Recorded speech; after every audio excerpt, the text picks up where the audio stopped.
In May 1974, the calm atmosphere of a small Florida neighborhood was shattered by the sound of gunfire. Despite witness statements, the case went cold for decades. Freddie Farah was born in 1940. At the age of 34, he had already established a stable and meaningful life for himself. He was married to Nadia Farah, the woman who shared in his dreams and stood beside him through the ups and downs of life. Together, they built a loving home and were blessed with 4 children, each of whom he adored deeply. His family meant everything to him, and those who knew him described him as a caring and dependable husband and father. Freddie was also a hard-working man, dedicated to providing for his loved ones. He owned and managed the Grand Park Food Store, a small but popular convenience store located at 2361 Kings Road in Jacksonville, Florida. Everything in Freddie's life seemed to be moving forward peacefully. His business was steady, his family life was filled with love, and his future appeared bright. But beneath that calm surface, fate had something unimaginable in store. Freddie had no idea that a terrible danger was slowly approaching. On May 22, 1974, tragedy struck the life of Freddie. That day began like any other, with Freddie tending to his customers and managing his daily business operations. However, the calm routine was abruptly shattered when an unknown suspect entered the convenience store and demanded money from him. What started as a robbery quickly escalated into a violent encounter that would end in heartbreak. As the confrontation unfolded, Freddie moved away from the cash register, attempting to comply or perhaps diffuse the tension. The assailant then moved in front of the counter, closing the distance between them. Without hesitation, the suspect pulled out a firearm and opened fire, striking Freddie. The police were quickly dispatched to the scene following reports of the shooting. Emergency responders arrived promptly and found Freddie gravely injured. Despite their immediate efforts, Freddie's condition was critical. He was rushed to the hospital in hopes that his life could be saved, but sadly, his injuries proved too severe.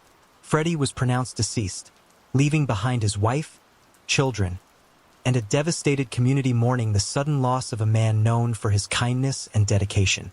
In the aftermath of the tragedy, law enforcement began an intensive investigation to identify the person responsible for the senseless act. The officers collected evidence from the store and began interviewing potential witnesses.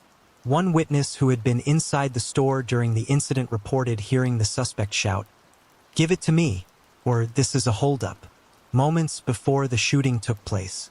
The same witness described seeing a black male fleeing the store immediately after the gunfire, running out the door and disappearing from sight.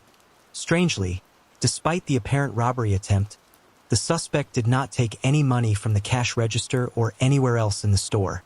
This unusual detail puzzled the investigators and suggested that something may have gone wrong during the attempted robbery, or that the crime might not have been motivated purely by theft. The investigators had very little to work with beyond a few fingerprints collected from the crime scene and the witness statements recorded at the time. As years turned into decades, the file on Freddie's case grew cold, leaving his family and the Jacksonville community without closure. In 2016, more than 4 decades after Freddie's life was tragically taken, the Jacksonville Sheriff's Office Cold Case Unit decided to revisit the case using advanced forensic technology unavailable at the time of the original investigation. The detectives turned their attention to the evidence that had been preserved from 1974, including several fingerprints collected from the scene of the crime. With the help of the modern automated fingerprint identification system and newly expanded databases containing millions of digitized prints, the investigators hoped that technology might finally reveal what years of searching could not. Their efforts soon paid off. In 2017, the Cold Case Unit received a long-awaited breakthrough.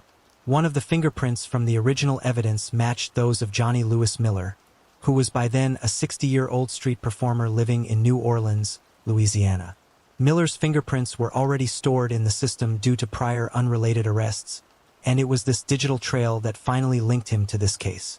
In May 2017, Miller was arrested in New Orleans under an out-of-state warrant for second-degree slaying and attempted armed robbery. The arrest marked a major milestone for both the investigators who had kept the case alive and for the Farah family, who had waited more than 40 years for justice. During police interviews, Miller reportedly admitted to being involved in the fatal robbery attempt, though he did not provide full details about the incident. His partial confession later became part of a plea negotiation. In April 2018, Miller agreed to plead guilty to a lesser manslaughter-type charge rather than face a full trial for slaying. As part of the plea agreement, his sentence was set to time served, which amounted to the 344 days he had already spent in jail since his arrest. This legal resolution, while controversial to some, finally brought an official close to the decades-old case. A unique aspect of the plea deal required Miller to meet directly with members of the Farah family. During this meeting, he was expected to explain his actions and express remorse for the pain caused by his crime, an act intended to promote a form of restorative justice. For the Farah family, it was a bittersweet moment. Though no punishment could ever undo their loss, they were at least able to hear the truth from the man responsible for taking Freddie's life. Following the resolution of the case, law enforcement officials released a statement acknowledging the perseverance and dedication of the cold case unit. They stated, "We are happy to have been able to support the Farah family and will continue to do so through the court process. We also want to extend our sincere appreciation to the Jacksonville Sheriff's Office and their cold case team. 43 years is a long time, and we are so thankful that they took the time to review and reprocess this case. They remind us why, against all odds, against all logic, we still hope." Freddie's only son said, "People may ridicule me for saying this, but I almost feel sorry for him. He came from nothing and he is going back to nothing. It does me no good to have him sit in jail. Now I have my questions answered. I was a 6-year-old kid, and I needed answers. So now I'm at peace." As Miller left the court, he mouthed the words, "Thank you," to the family. Bobby responded with a thumbs up.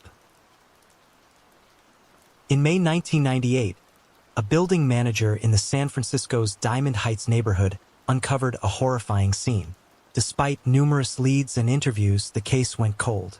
Lisa Christine Valdez was born on September 6, 1961 in San Francisco, California. As an adult, Lisa pursued a career as a computer programmer. Outside of work, Lisa cherished spending time with family. One evening, she decided to host a small dinner party at her Diamond Heights condo. The gathering was intimate, just Lisa, her mother, and her mother's boyfriend enjoying each other's company over a quiet meal. For Lisa, it was another opportunity to celebrate the closeness she held dear. A simple night meant for good food and warm conversation. But as the evening unfolded, an unseen danger loomed on the horizon. On May 20th, 1998, the building manager of Lisa's condo made a horrifying discovery. After investigating a foul odor coming from her unit, he noticed that the door was slightly open and decided to check inside. What he found would shock the entire community. Inside the home, the authorities soon confirmed that Lisa was deceased, her body showing signs that she had been lifeless for several days. The scene was brutal and chaotic, suggesting a violent struggle and a frenzied attack. Lisa had been stabbed more than 20 times in her upper body and face, the sheer number of wounds revealing the level of rage behind the assault. She also bore defensive injuries on her hands, indicating that she had fought desperately for her life. Because of the advanced state of decomposition, the investigators could not determine whether she had been indecently assaulted. The bedroom was soaked in blood, especially on the mattress and pillows, testifying to the savagery of the crime. Adding to the disturbing nature of the scene, Lisa's long hair had been cut, leading the investigators to believe the perpetrator may have taken it as a trophy. As the investigation began, Lisa's mother provided critical information to the authorities. She told them that she had last seen her daughter on the night of May 16th, when Lisa hosted the dinner party for her and her boyfriend. They had spent the evening together, and Lisa appeared happy and relaxed. Her mother left around midnight, unaware that it would be the last time anyone would see Lisa alive. The next day, Lisa missed her regular dance class, something highly unusual for her. For days later, her body was discovered. Lisa's mother also told the investigators that her daughter took great pride in her long hair and would have never willingly cut it. This detail supported the police theory that the perpetrator was responsible for the disturbing act. A neighbor further contributed to the timeline. reporting that around 1:26 a.m. on May 17th, they heard a loud noise followed by the sound of someone running down the stairs. Around the same time, Lisa's computer was abruptly turned off, which led the detectives to conclude that she was likely attacked shortly after the dinner party ended. Forensic analysis revealed the presence of male DNA in the blood evidence collected at the scene, along with latent fingerprints on the bathroom toilet seat. The investigators also interviewed Lisa's housekeeper, who said that she had visited the condo on May 18th, 2 days after the dinner party. The housekeeper recalled seeing Lisa's body on the floor and hearing a male voice inside the home. Believing that she had interrupted something, she quickly left without realizing the gravity of what she had witnessed. The detectives pursued several persons of interest, testing their DNA against the evidence collected from the crime scene. Each one was eventually ruled out, leaving the investigators without a match. The male DNA and fingerprints failed to match anyone in existing databases. Despite the initial leads and physical evidence, the investigation slowly lost momentum. Without new information or suspects, the once active case eventually went cold. In 2011, more than a decade after Lisa's demise, the investigators received an unexpected hit through Cody's. The DNA profile recovered from the bloody crime scene matched that of a man named Anthony Quinn Hughes, who was about 52 years old at the time. The match came after Hughes was arrested in San Francisco for a shoplifting charge, during which his DNA and fingerprints were collected and entered into the system. What began as a minor offense suddenly reopened one of the city's most haunting cold cases. The investigators confirmed the match through multiple lines of evidence. Along with the DNA link, a fingerprint lifted from the toilet seat inside Lisa's condo matched Hughes' middle finger. This physical evidence placed him directly at the scene of the crime, even though his name had never appeared in the original investigation. The sudden emergence of a suspect after so many years stunned both the detectives and those who had long followed the unsolved case. When Hughes was brought in for questioning, he initially denied knowing Lisa at all. However, as the interrogation continued, he eventually admitted that he had known her during their teenage years. He claimed that they had dated briefly in high school and said that he had run into her once in the 1980s, but insisted he had not seen her since. Despite his denials, the investigators found his explanations inconsistent with the mounting physical evidence linking him to Lisa's case. One critical detail stood out to the detectives. There were no signs of forced entry into Lisa's condo. This suggested that she had willingly allowed her perpetrator inside, indicating that the person responsible was someone she knew and trusted. When the investigators presented Hughes with the forensic findings, his demeanor shifted dramatically. In a shocking moment during questioning, he asked for a pen and then stabbed himself in the chest and neck before the officers managed to subdue and save him. His violent reaction further raised suspicions about his guilt. Evidence at the crime scene also suggested that Hughes may have remained in Lisa's home for more than a day after ending her life, before fleeing. The state of the apartment and certain forensic indicators supported this unsettling theory. Eventually, in December 2015, the case proceeded to trial, where Hughes was convicted of first-degree slaying.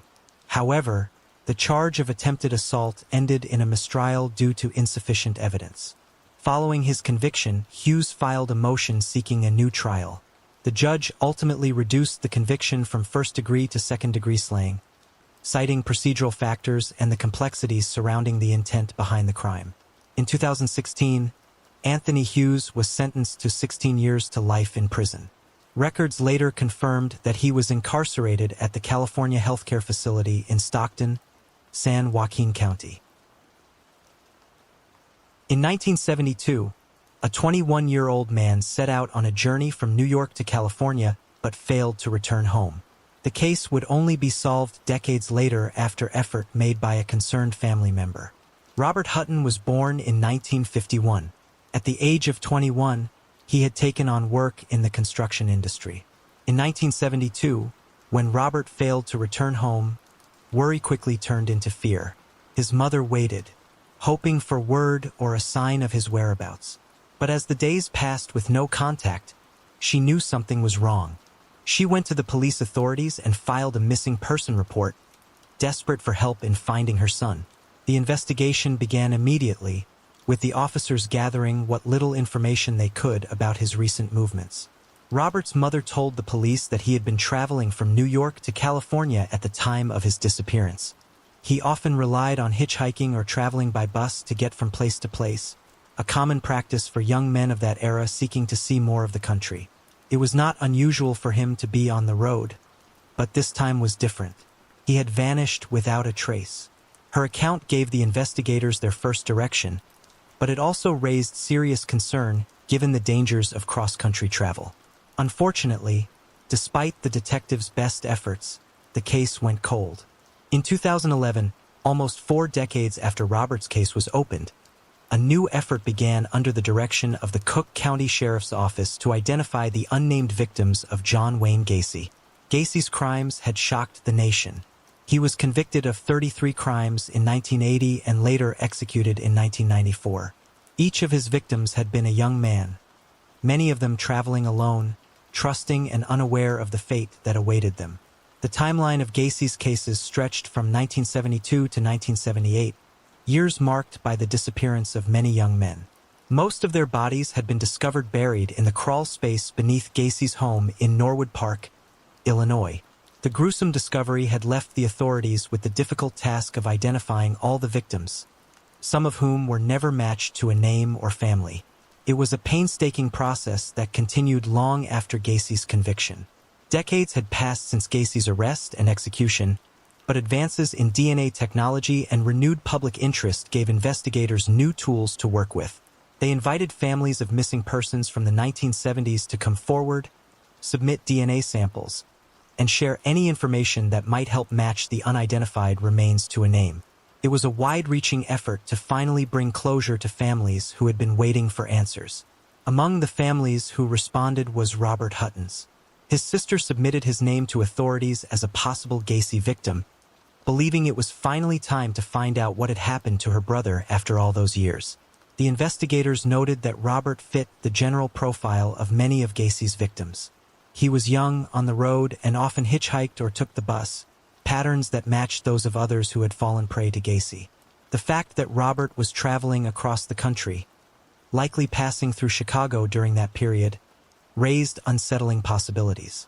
The more the authorities looked into it, the more it seemed plausible that Robert's disappearance might be connected. The investigators began following the lead, using updated records and resources unavailable in the 1970s. Their search led them to a man named Robert Hutton living in Colorado, who shared the same basic identifying information as the missing young man. From there, the trail extended further west, eventually reaching rural Montana. It was there that the authorities located the man who had once been presumed deceased, alive and living quietly under the same name. In April, the investigators confirmed that this man was indeed the same Robert Hutton who had disappeared in 1972. When questioned, Robert told the police that he had simply gotten caught up in the lifestyle of the 1970s. He explained that as the years went by, embarrassment over having lost contact with his family made it easier to continue avoiding them. What had begun as youthful freedom slowly turned into decades of silence. Robert also shared that he had made attempts to reconnect in the 1980s and 1990s, but had difficulty finding his relatives after so much time apart. Ironically, he never knew that the owner of a nearby bar, just a few miles from where he lived, was his stepmother's brother. The years had separated him from his past so completely that even familiar faces and connections were hidden in plain sight. After being found, Robert reunited with his father and sister, closing a chapter that had remained open for nearly 40 years. The confirmation that he was alive brought both shock and relief to his family, who had long feared the worst. With Robert's reappearance, the missing person case that had once linked him to one of America's most infamous serial offenders was officially closed. In November 2012, a shocking discovery made halfway across the world in Denmark would expose one of Georgia's most disturbing child exploitation cases.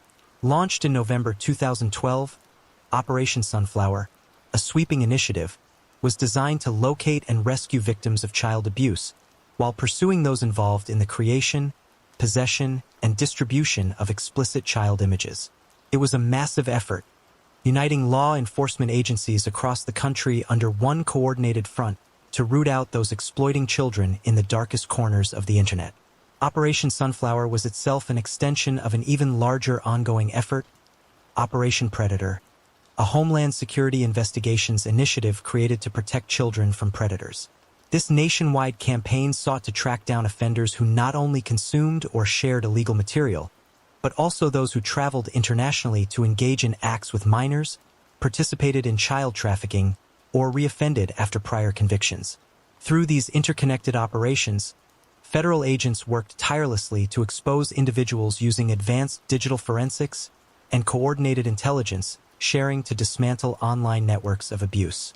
In November 2012, when the Danish authorities stumbled upon a chilling discovery during an unrelated explicit child images investigation, while examining a seized computer, they uncovered a series of disturbing images depicting the abuse of 2 children by an unidentified man. The images were immediately forwarded to the U.S. Immigration and Customs Enforcement's Cybercrime Center, which serves as a global hub for tracking and identifying perpetrators of online child exploitation. Analysts at the center meticulously examined the files and determined that the images had been produced in Georgia, leading them to alert Homeland Security Investigations agents in Savannah. The Savannah office quickly took action. Using digital forensics, location data, and cross-referenced intelligence, special agents were able to identify the man in the photos as Stephen Keating, a 52-year-old resident of Jessup, Georgia. Within 24 hours of that identification, HSI, along with federal, state, and local law enforcement partners, executed a search warrant on Keating's home. What they uncovered confirmed their worst fears: a vast collection of explicit material and evidence that tied Keating directly to the crimes. He was taken into custody that same day, ending years of abuse and marking a significant victory for international law enforcement collaboration. During Keating's court hearings, the evidence presented painted a horrifying picture. Between 2009 and 2011, Keating repeatedly molested 3 children, all under the age of 12, recording and photographing the assaults to create explicit child images. These images were later distributed online, perpetuating the victim's trauma. The investigation did not stop there.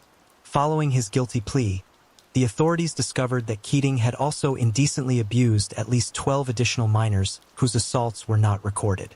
The magnitude of his crimes shocked even veteran investigators, revealing a predator who had operated unchecked for years under a facade of normalcy in a quiet Georgia town. Brock D. Nicholson, special agent in charge of HSI Atlanta, condemned Keating's actions, calling the case a powerful example of the evolution of global cooperation in child exploitation investigations. Nicholson said, but hopefully his victims can find some comfort in the fact that he will never again be a free man. He credited the swift coordination between Danish police and U.S. law enforcement for ensuring that Keating was identified, arrested, and his victims rescued in less than a day after the initial images were discovered. U.S. Attorney Edward J. Tarver echoed Nicholson's sentiments, emphasizing the gravity of Keating's crimes and the justice system's unwavering resolve to protect children. Tarver stated, "This defendant's lengthy sentence represents the lifetime of pain and anguish he has brought upon his victims. Depraved acts such as these will bring together every facet of law enforcement to ensure the severest punishment allowed by law." In July 2013, Keating pleaded guilty to multiple counts of child exploitation and 1 count of distributing explicit child images. Each exploitation charge carried a mandatory minimum of 15 years and a maximum of 30 years in prison, while the distribution charge carried a minimum of 5 years and a potential maximum of 20. In addition to his 110-year prison term, Keating was ordered to serve at least 5 years of supervised release and to register as an offender upon completion of his sentence. In July 1973, a woman was brutally attacked. Despite the broad daylight assault and mounting evidence, the case went unsolved for nearly 3 decades. Conchetta Penny Sarah was born on March 2, 1952, in New Haven, Connecticut, to Italian-American parents, John and Pauline Sarah. Her childhood took a difficult turn when her mother passed away in 1963, leaving her to take on responsibilities beyond her years. At just 11 years old, Penny stepped into the role of homemaker, caring for her younger sister Rosemary and supporting her father in keeping the household together. Her sense of responsibility extended beyond the home. Penny also helped her father with the daily operations of his auto repair shop, including bookkeeping and other business tasks. During her teenage years, Penny attended Wilbur Cross High School. Her plans for the future were modest but hopeful, as her 1971 yearbook entry listed her next step simply as college. Although college was her goal, Penny chose to delay that path to support herself financially. By 1973, she had taken a job as a dental assistant at a practice on Chapel Street in New Haven. In her personal life, Penny became engaged to Philip DeLito, who worked at his family's luncheonette near her workplace. The engagement, however, was troubled. Their relationship was marked by disagreements and difficulties that ultimately led Penny to end it. Despite this, the bond between them did not fully break. They continued to remain close, spending time together even after the engagement had been called off. On July 16, 1973, 21-year-old Penny drove her father's 1971 blue Buick Electra to work. She parked in the Temple Street parking garage, a structure just a few blocks away from her workplace. It was a busy weekday, with people moving in and out of the garage, yet what was about to happen would leave the city shaken. Around noon, shortly after parking her car, Penny was suddenly approached by a man inside the garage. Without warning, he attacked her with a knife, stabbing at her multiple times in a violent struggle. In a desperate attempt to escape, she staggered toward her father's vehicle but collapsed beside it, her injuries proving fatal. A parking attendant and several motorists soon came across the horrifying scene. Penny was lying on the concrete floor in a pool of her own blood, her life already slipping away due to one stab in the heart. Emergency responders were quickly called to the garage, but despite their efforts, she was pronounced deceased before medical aid could reach her. The authorities wasted no time in launching an investigation. The police began collecting statements and searching for witnesses who might shed light on the broad daylight assault. Several eyewitnesses came forward, reporting that they had seen a man chasing Penny toward the stairwell. Others recalled observing a man fleeing the area, driving a Buick erratically through the garage shortly after the attack. Physical evidence soon emerged pointing to the assailant's attempt to escape. Blood was discovered both on the exterior and interior of a 1972 Buick registered to Penny's father. The vehicle had been abandoned on the 8th floor of the garage with a bloody trail leading up to the 9th floor. The discovery suggested the attacker had moved quickly through the levels in an effort to avoid capture. The investigators continued their search, uncovering more disturbing clues. A box of tissues smeared with bloody finger marks was found inside the car, lying in the footwell behind the driver's seat. On the 9th floor of the garage, the police discovered a hairpiece belonging to Penny, further connecting the struggle to the crime scene. The investigators examined several potential suspects over the years, but each lead eventually collapsed under closer scrutiny. Her former fiancé came under suspicion early on, but he was cleared after investigators determined his blood type did not match the samples taken from the crime scene. In 1984, another suspect, Anthony Galino, was arrested after his wife made statements implicating him, and the authorities noticed a scar on his hand. For a time, it appeared the investigators might finally have their answer. However, Galino was eventually ruled out when tests confirmed his blood type also failed to match the assailant's. The case once again stalled. Not long after, suspicion shifted to a man named Selman Topicu, whose accent and similar license plate drew police attention. Despite the circumstantial details, the evidence was not strong enough to secure a warrant, and he was never charged. Each of these false leads only deepened the frustration surrounding the case, leaving Penny's family without closure. In 1987, 14 years after the crime, the investigation received new energy when John, Penny's father, personally urged the state's attorney's office to take control of the case. This decision led to a detailed reenactment of the events inside the Temple Street parking garage, giving the investigators a clearer picture of how the attack had unfolded. Through this exercise, along with updated forensic analysis, they concluded the assault likely began on the 7th floor and that the attacker had injured his left hand during the struggle. A decade later, technological advancements finally provided the long-awaited breakthrough. In 1997, the investigators revisited a key piece of evidence, a tissue box found inside the abandoned Buick. A latent fingerprint lifted from the box was run through the state's automated fingerprint identification system, which had only recently become available. The print matched Edward R. Grant, a 59-year-old auto mechanic from Waterbury, Connecticut, who had been fingerprinted following a 1994 domestic violence arrest. On June 24, 1997, was arrested. The fingerprint evidence combined with the fact that Grant had type O blood, the same type found at the crime scene, strengthened the case against him. Further DNA testing of material recovered from Penny's clothing, which had been inconclusive in earlier years, later confirmed Grant's connection to the crime. The investigators also noted that he had no prior relationship or known contact with Penny, making the act all the more senseless and shocking. In 2002, nearly 3 decades after Penny's life was ended, Edward Grant finally faced trial. The courtroom proceedings drew considerable attention, as the case had remained one of New Haven's most haunting, unsolved crimes for years.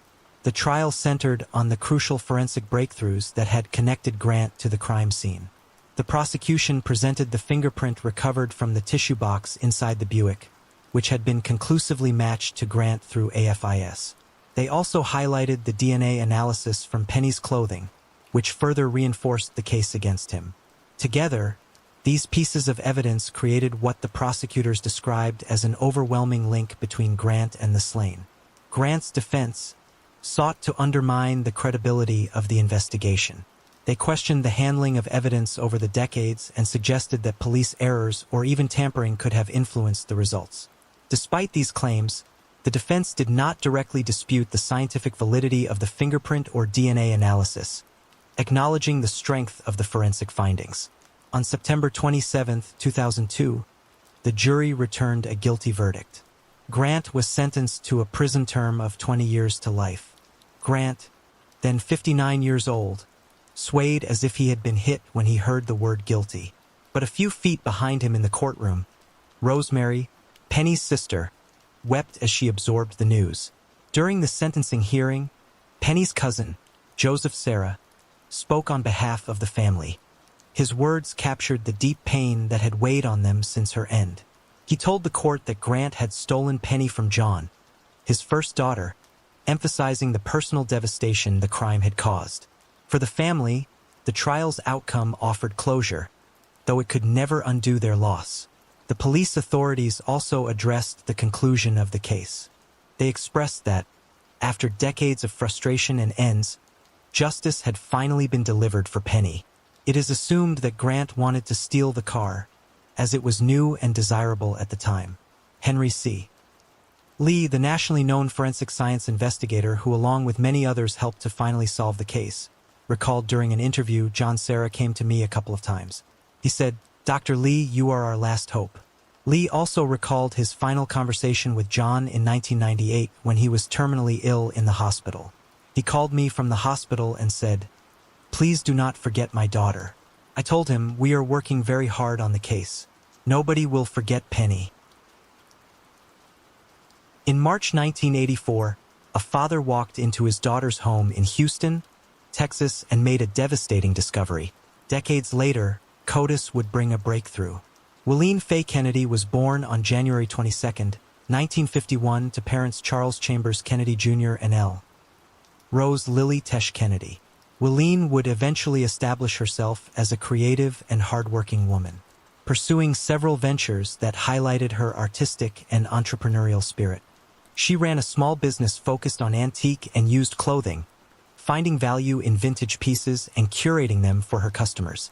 Alongside this, she operated a retail used clothing store, broadening her reach in the local community. Wileen's interest did not stop there. She also created custom jewelry and built a reputation as an interior decorator. Her specialty was in stained glass decor. Wileen was not an only child. She had 2 siblings, one of whom was her younger sister, Lily Dale Kennedy. Lily was born in 1961, 10 years after Wileen. But Lily's own path unfolded differently from Wileen's. By the age of 23, she was unemployed. Earlier in her working life, she had taken a job as a key punch operator. The two sisters lived together in Houston, Texas. Their home was located in the Heights neighborhood, a residential area known for its older houses and distinct charm. They shared a blue and white house at 600 East 12th Street. On March 5, 1984, tragedy struck the Kennedy family. That day, Jack made a horrific discovery when he entered his daughter's home in the Heights neighborhood. He found his two adult daughters, 33-year-old Wileen and 23-year-old Lily, lying deceased on the floor. The shocking scene left him no choice but to immediately alert the authorities. The police arrived at the residence quickly after receiving the call. When the officers entered the home, they confirmed what Jack had already discovered. Both sisters' lives were brutally taken in what was clearly a violent attack. At the scene, the investigators noted that each victim had suffered gunshot wounds, making it evident that firearms had been used. The younger of the two, Lily, had been shot in the back of the head. The wound was fatal and caused her life to be ended quickly.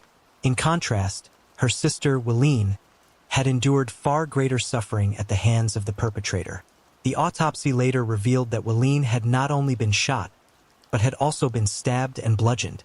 In addition to this, she had been assaulted. As the investigators examined the crime scene, it became apparent that the home had been ransacked. Items were missing, and the police determined that property had been taken. This pointed to the possibility of robbery as part of the motive, though the extent of violence inflicted on Wileen suggested far more than a simple burglary gone wrong. During the course of the investigation, the detective spoke with neighbors in hopes of gathering more information. One neighbor reported seeing a man leaving the house on the day of the crime. The man was carrying a duffel bag, raising the neighbor's suspicions that a burglary might have been in progress. When confronted, the stranger explained that his wife had kicked him out of the home. Accepting the explanation, the neighbor allowed the man to leave. Despite the leads, the investigators struggled to make progress. They conducted an extensive investigation, pursuing every angle available at the time. Yet no suspects were identified and no arrests were made.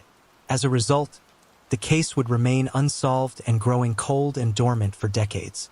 Cold case investigators revisited the case in 2009, 25 years after the brutal crime had first gone cold. Using evidence preserved from Wileen's assault examination, they were able to extract a DNA profile. This profile was then submitted to Cody's. Despite the effort, no matches were identified, and the case once again slowed to a standstill. The investigation remained stagnant until late 2014, another 5 years later, when an unexpected lead surfaced. A man who was facing charges in an unrelated matter came forward with information connected to the Kennedy case. He identified an individual named Edmund Deegan as a potential suspect. This tip gave the investigators a new direction and renewed hope that justice might finally be within reach. The detectives soon discovered that Deegan was still living in the Houston area. With this knowledge, they moved to obtain forensic evidence directly from him. The DNA collected from Deegan was entered into Cody's, where it was matched against the evidence preserved from the Kennedy crime scene. The results confirmed what the investigators suspected. Deegan's DNA was a direct match to the evidence connected to the case. In January 2015, the authorities arrested him, and he was formally charged. His trial focused on ending the life of Wileen, and in 2017, the court reached a verdict. Deegan was convicted and sentenced to 15 years in prison. An HPD sergeant later explained that Deegan had actually been questioned back in 1984, shortly after the crime took place. But at that time, he was not considered a suspect. Although the conviction provided some measure of accountability, the outcome left the Kennedy family devastated once again. Due to Texas's mandatory release law, which allows inmates to earn early release based on good behavior credits, Deegan was freed from prison far earlier than expected. On December 1, 2021, after serving only 7 years of his 15-year sentence, Deegan walked free. The release was a painful blow to the sisters' loved ones.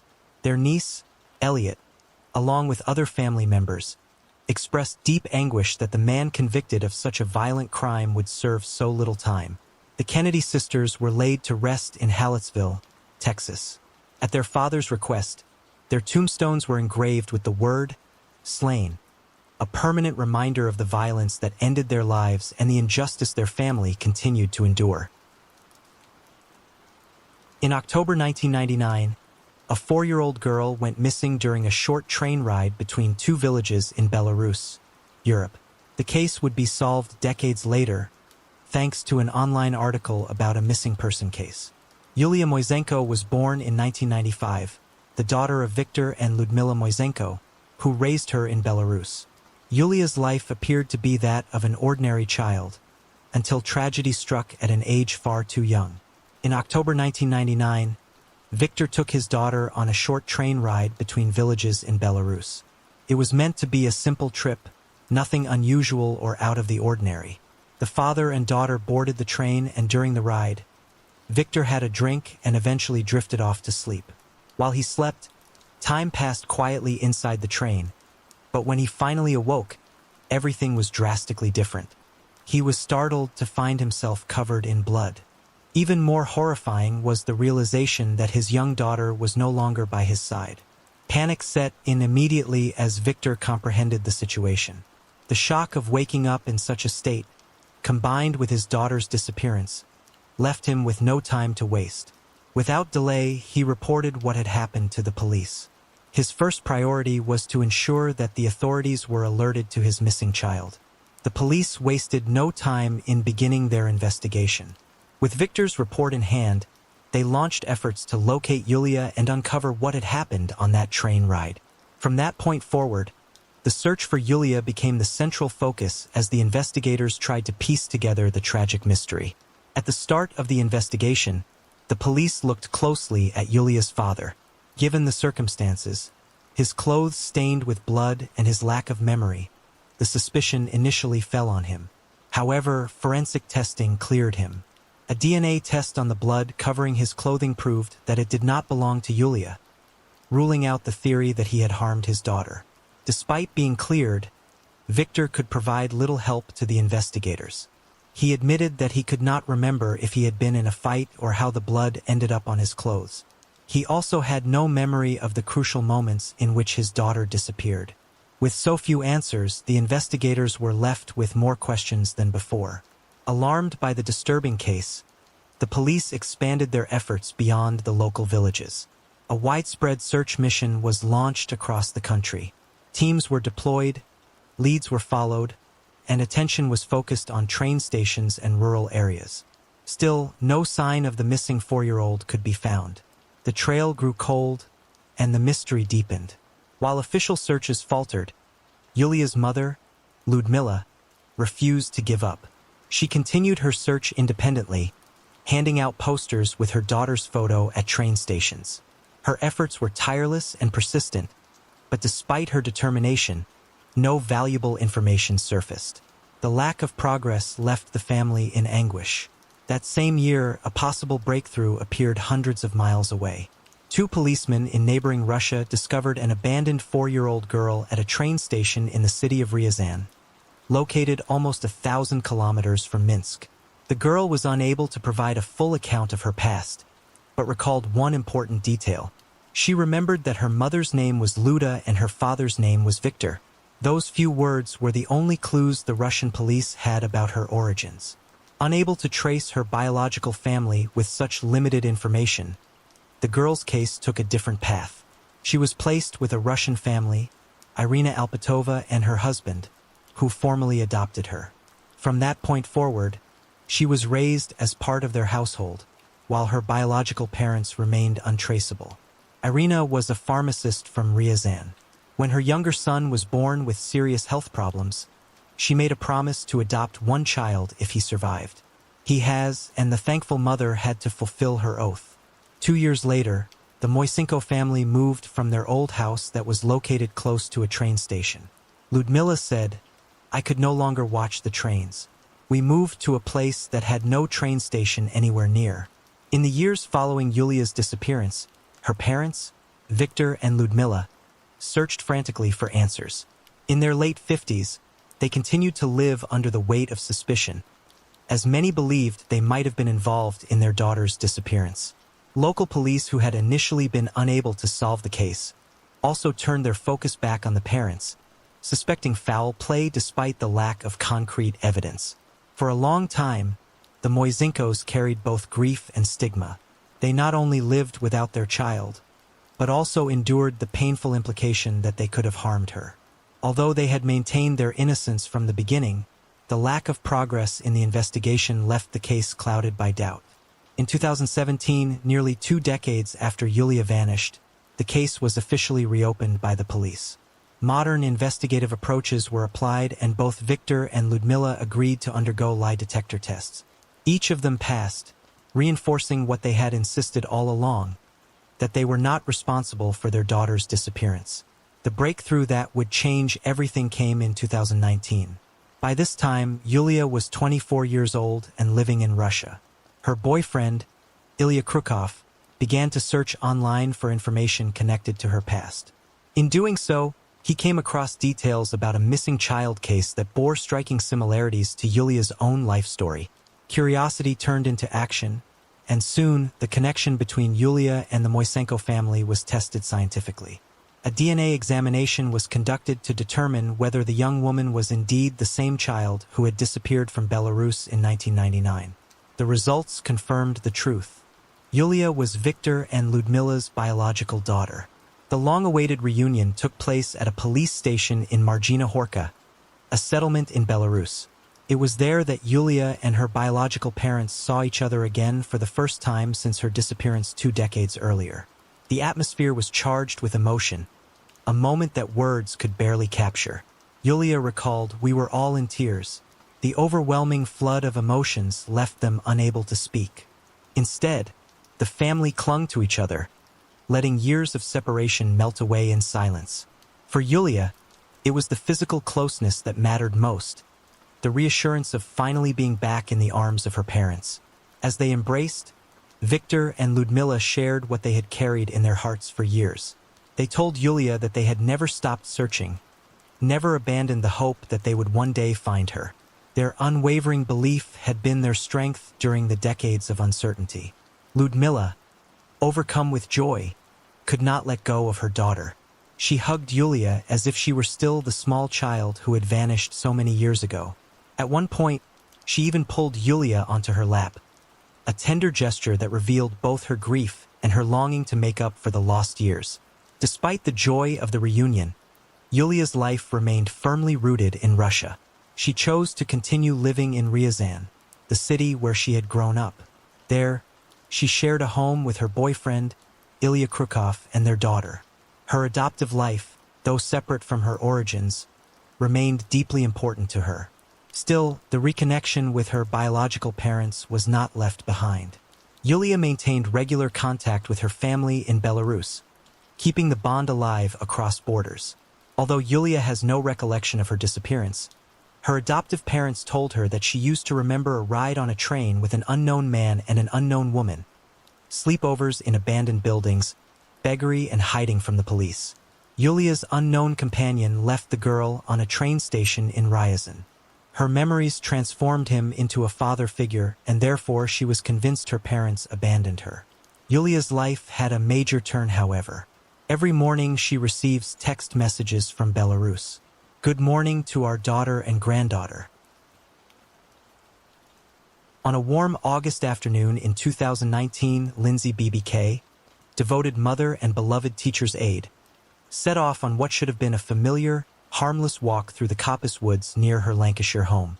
By evening, her family's calls went unanswered. The front door stayed firmly shut, and an entire town was plunged into disbelief as volunteers fanned out in search of the missing 47-year-old. Days later, beneath a quiet cemetery path, her body was discovered in 2 plastic bags, brutally disfigured, yet wrapped with chilling care. How could a random stroll through sunlit woods end in such calculated horror? And who was the young stranger captured on CCTV dragging a blue wheelie bin toward the grave? This is the chilling murder of Lindsay Bubbick. She set out for a walk along a route she knew like the back of her hand, a path she had walked countless times without incident. But on this day, August 12, 2019, something was different. The day began like any other. Lindsay Bobek, a teacher's assistant enjoying her vacation, had planned to spend quality time with her family. That afternoon, she and her daughter, Sarah, went shopping in Blackburn.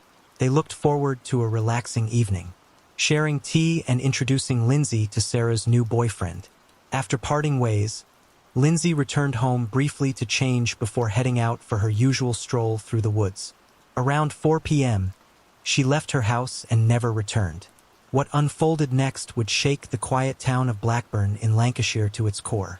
As we trace the mystery of Lindsay's sudden disappearance, we must ask, why did tragedy strike on this seemingly ordinary day, and who was behind it? Set in the picturesque town known for its scenic parks and rich history, this story reveals a darkness lurking beneath a peaceful surface.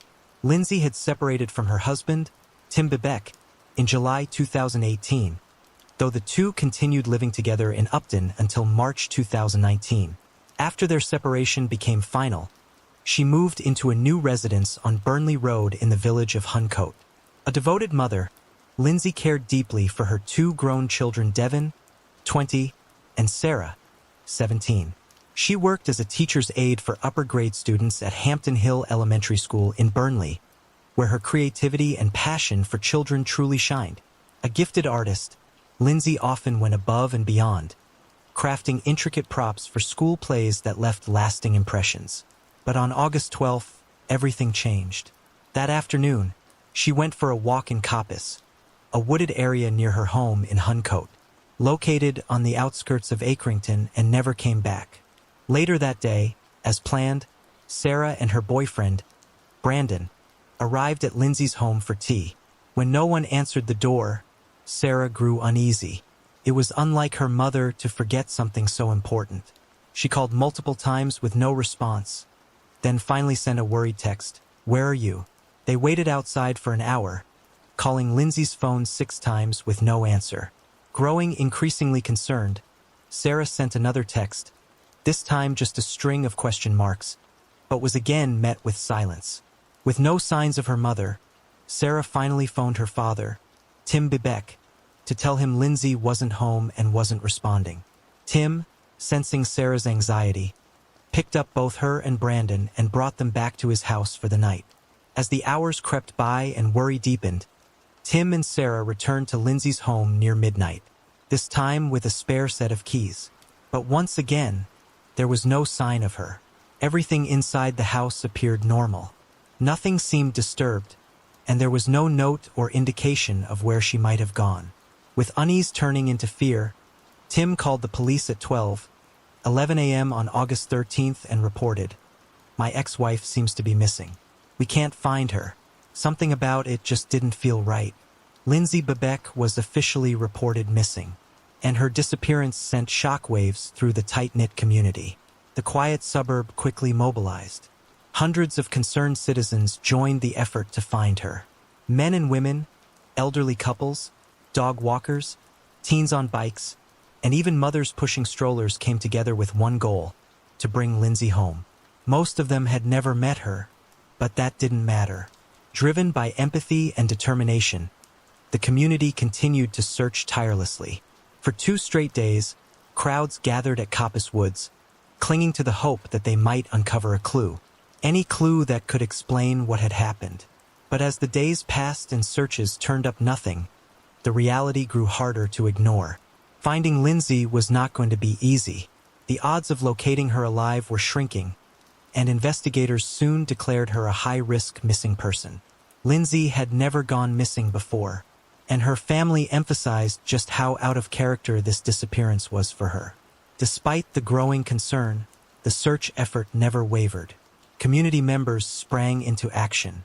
Thousands of flyers were printed and distributed across the area, while a dedicated Facebook group for updates and coordination quickly amassed over 10,000 members.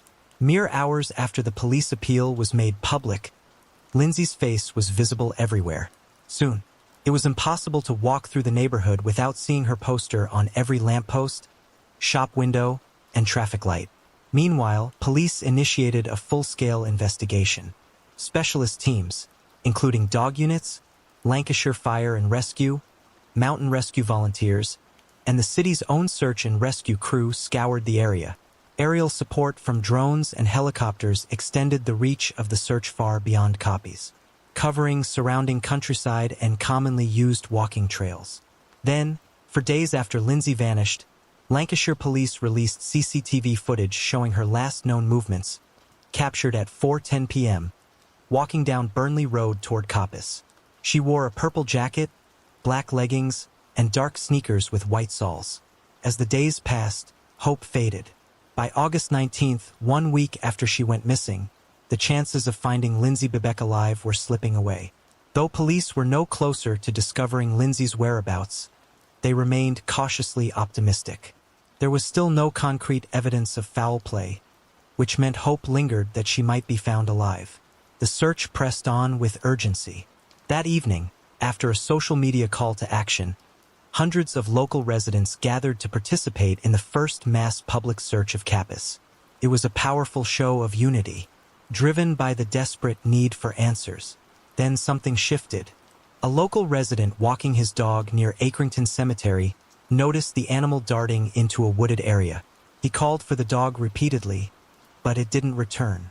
Instead, it remained fixated on a spot in the brush, its head buried as it sniffed and clawed at the earth. As the man approached, he felt something soft beneath his feet. Alarmed, he stepped back. The air was thick with a foul smell. Flies buzzed in clusters, and beneath the dirt, partially exposed, was a plastic bag and what appeared to be a human foot. On August 24th, 12 days after Lindsay Bebeck vanished, the search came to a heartbreaking end.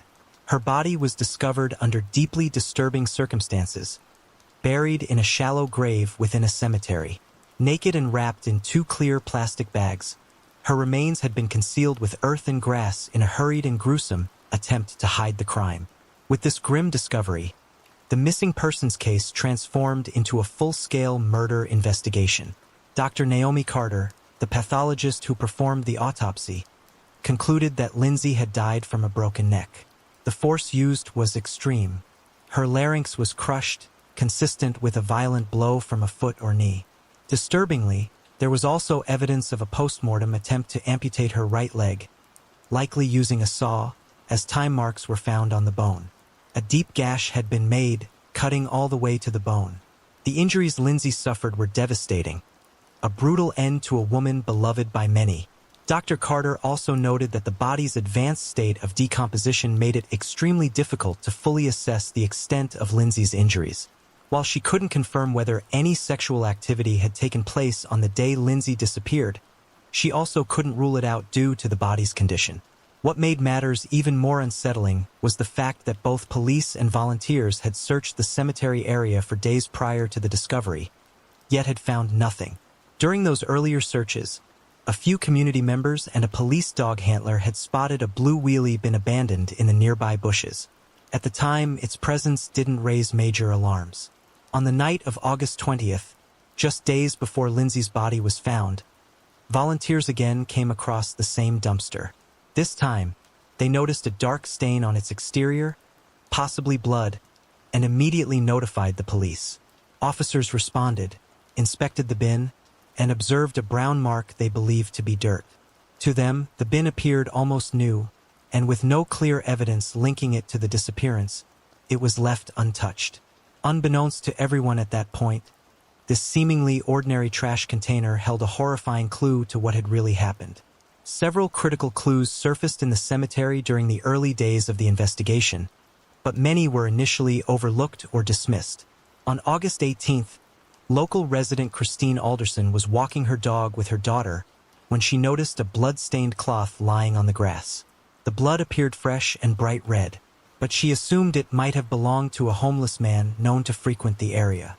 That same day, another dog walker, Judith Bibby, spotted red clothing, possibly Lindsay's jacket, caught on a barbed wire fence near the Cargill Hill Trail. Judith also recalled hearing a childlike voice, though there were no signs of a struggle, shouting, or distress. It wasn't until August 25th, the day after Lindsay's body was discovered, that investigators returned to the scene and made significant finds. Near her shallow grave, they uncovered a yellow-handled saw and a pair of green, heavy-duty gloves, both stained with blood. Forensic testing confirmed the gravity of the discovery. Lindsay's DNA was present on the outside of one glove, while the inside contained the DNA of her killer. Nearby, a blue plastic bag held a pair of Lindsay's Skechers sneakers, which had been cut along the soles. Further analysis revealed her body had been wrapped in a type of plastic sheeting, and between the body and the wrap was foliage and grass, none of which matched the cemetery environment, suggesting she had been killed and stored elsewhere before being buried. This led investigators to conclude that the body had been relocated from another site. At this point, detectives recalled a blue trash can that had consistently caught the attention of volunteers. Upon reviewing the CCTV footage, police officers made an unexpected discovery that left the investigation team stunned. Multiple images showed a young man pulling a blue wheelie bin along Burley Road.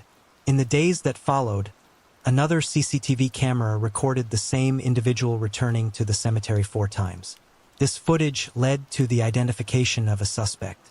The video of the young man dragging a trash can down the street, possibly containing Lindsay's body, quickly became viral. It was broadcast on the news along with a request for assistance in identifying the individual, which proved effective. Shocked teachers and parents were able to recognize the teen, who turned himself in to the police later that day. His identity was kept confidential until sentencing due to his age, as he was only 16 at the time of the crime. The boy in the video turned out to be Rocky Marciano Price, a local resident. He lived with his parents and 5 siblings on Wynn Hill Road in Accrington, a home that had been in the Price family for about 30 years. The young man had a significant range of mental health issues. Rocky had been diagnosed with autism, attention deficit disorder, and hyperactivity from a young age. His low IQ added to his struggles with learning and communication. He attended an alternative school in Barnoldswick a few days each week and was described by his teachers as an extremely quiet, nonverbal student. In 2015, a psychologist evaluated Price and concluded that he had a limited understanding of his own emotions and emotional well-being. He struggled significantly with understanding the link between events and emotions. A 2016 report further described Price as being unresponsive to strangers and in constant need of supervision and care. Timothy Bradley, who had taught at the school for 18 months, noted that they were always trying to find ways to engage him in education, but Price preferred hands-on activities over academic subjects. He rarely participated in conversations, even about topics that piqued his interest. Teachers also described Rocky Price as physically strong and unusually tough for his age. He regularly went to the gym, enjoyed taking care of the chickens on the family farm, and loved watching movies and playing Xbox. Price lived in his own world and wasn't always aware of the consequences of his actions. So what led him to attack Lindsay Baybeck? Nothing in particular. She was simply in the wrong place at the wrong time when Rocky Price was on the hunt for lonely women. He was on the lookout for a woman to kill, showing no concern for who it would be. This was a completely random murder committed by a stranger. On August 12, 2020, exactly 1 year after the crime, Price finally stood trial. After an 8-day retrial and 4 hours of deliberation, a jury unanimously found Rocky Marciano Price guilty. Appearing via video link from Her Majesty's Prison Wetherby, the 17-year-old showed no reaction as the judge read out the verdict. There was also no reaction from his parents in the courtroom. Price pleaded guilty to helping dispose of Lindsay's body, but denied any involvement in her death. He claimed that a male stranger had approached him and offered him money to help bury the woman. In a prepared statement, he admitted to moving the trash can and burying the body, but insisted he had no part in Lindsay's death. However, a search of his home in Accrington uncovered plastic bags identical to those found at Lindsay's grave. A tracksuit and other clothing were also analyzed and confirmed to match what Price had been wearing on surveillance cameras from August 12, 1617. Defense attorney Mark Fenholz argued that while Price committed a horrible and heinous act by burying the woman's body in the cemetery, he was not the one who killed her.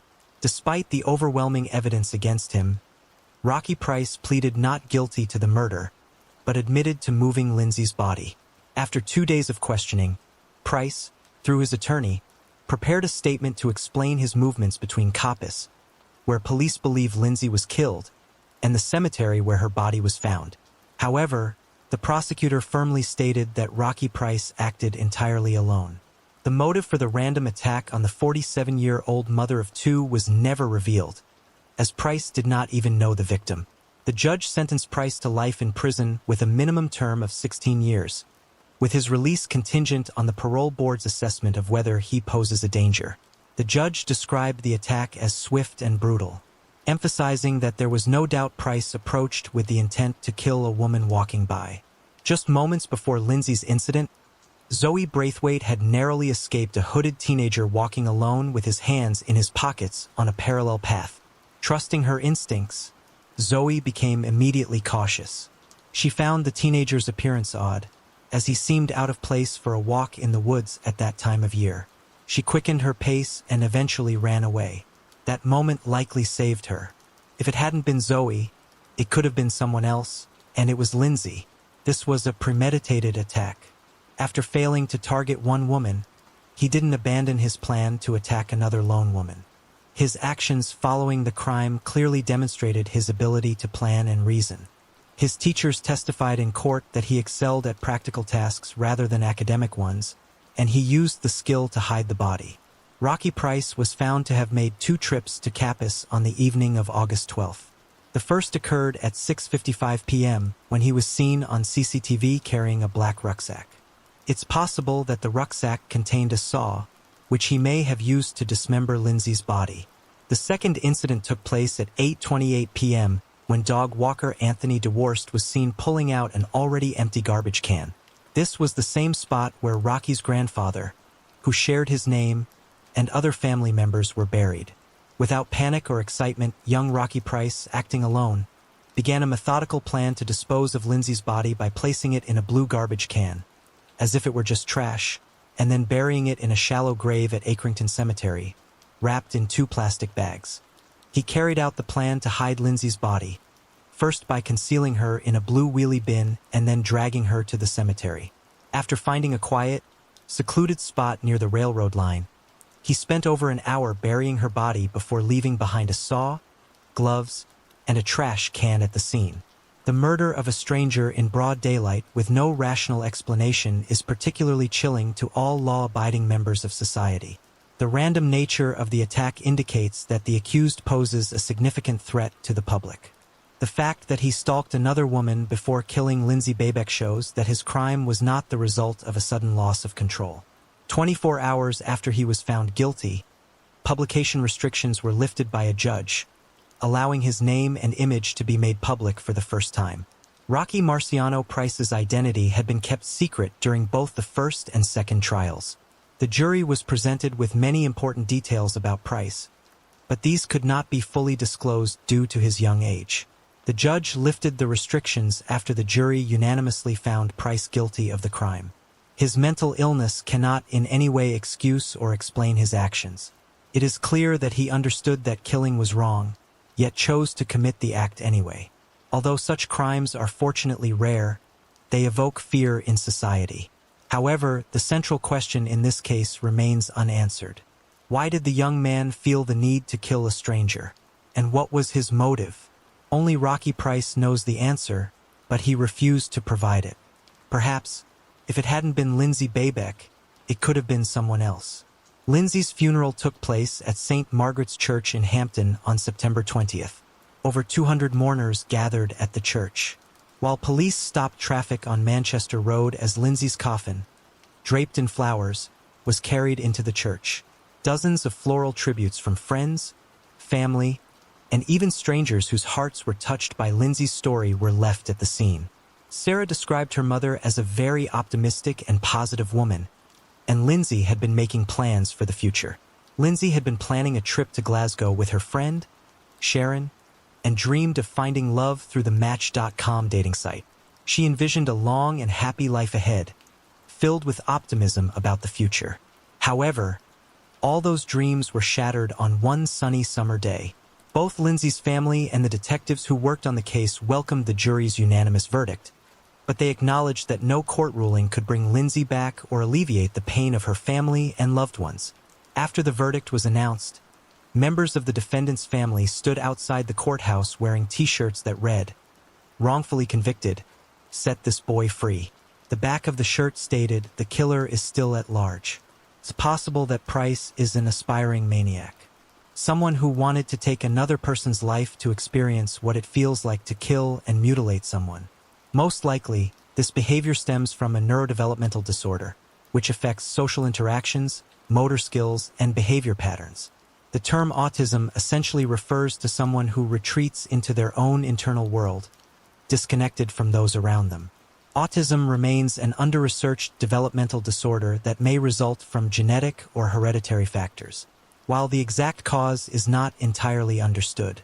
In this case, the punishment seems to align with the crime, even if Rocky Price only buried Lindsay's mutilated body.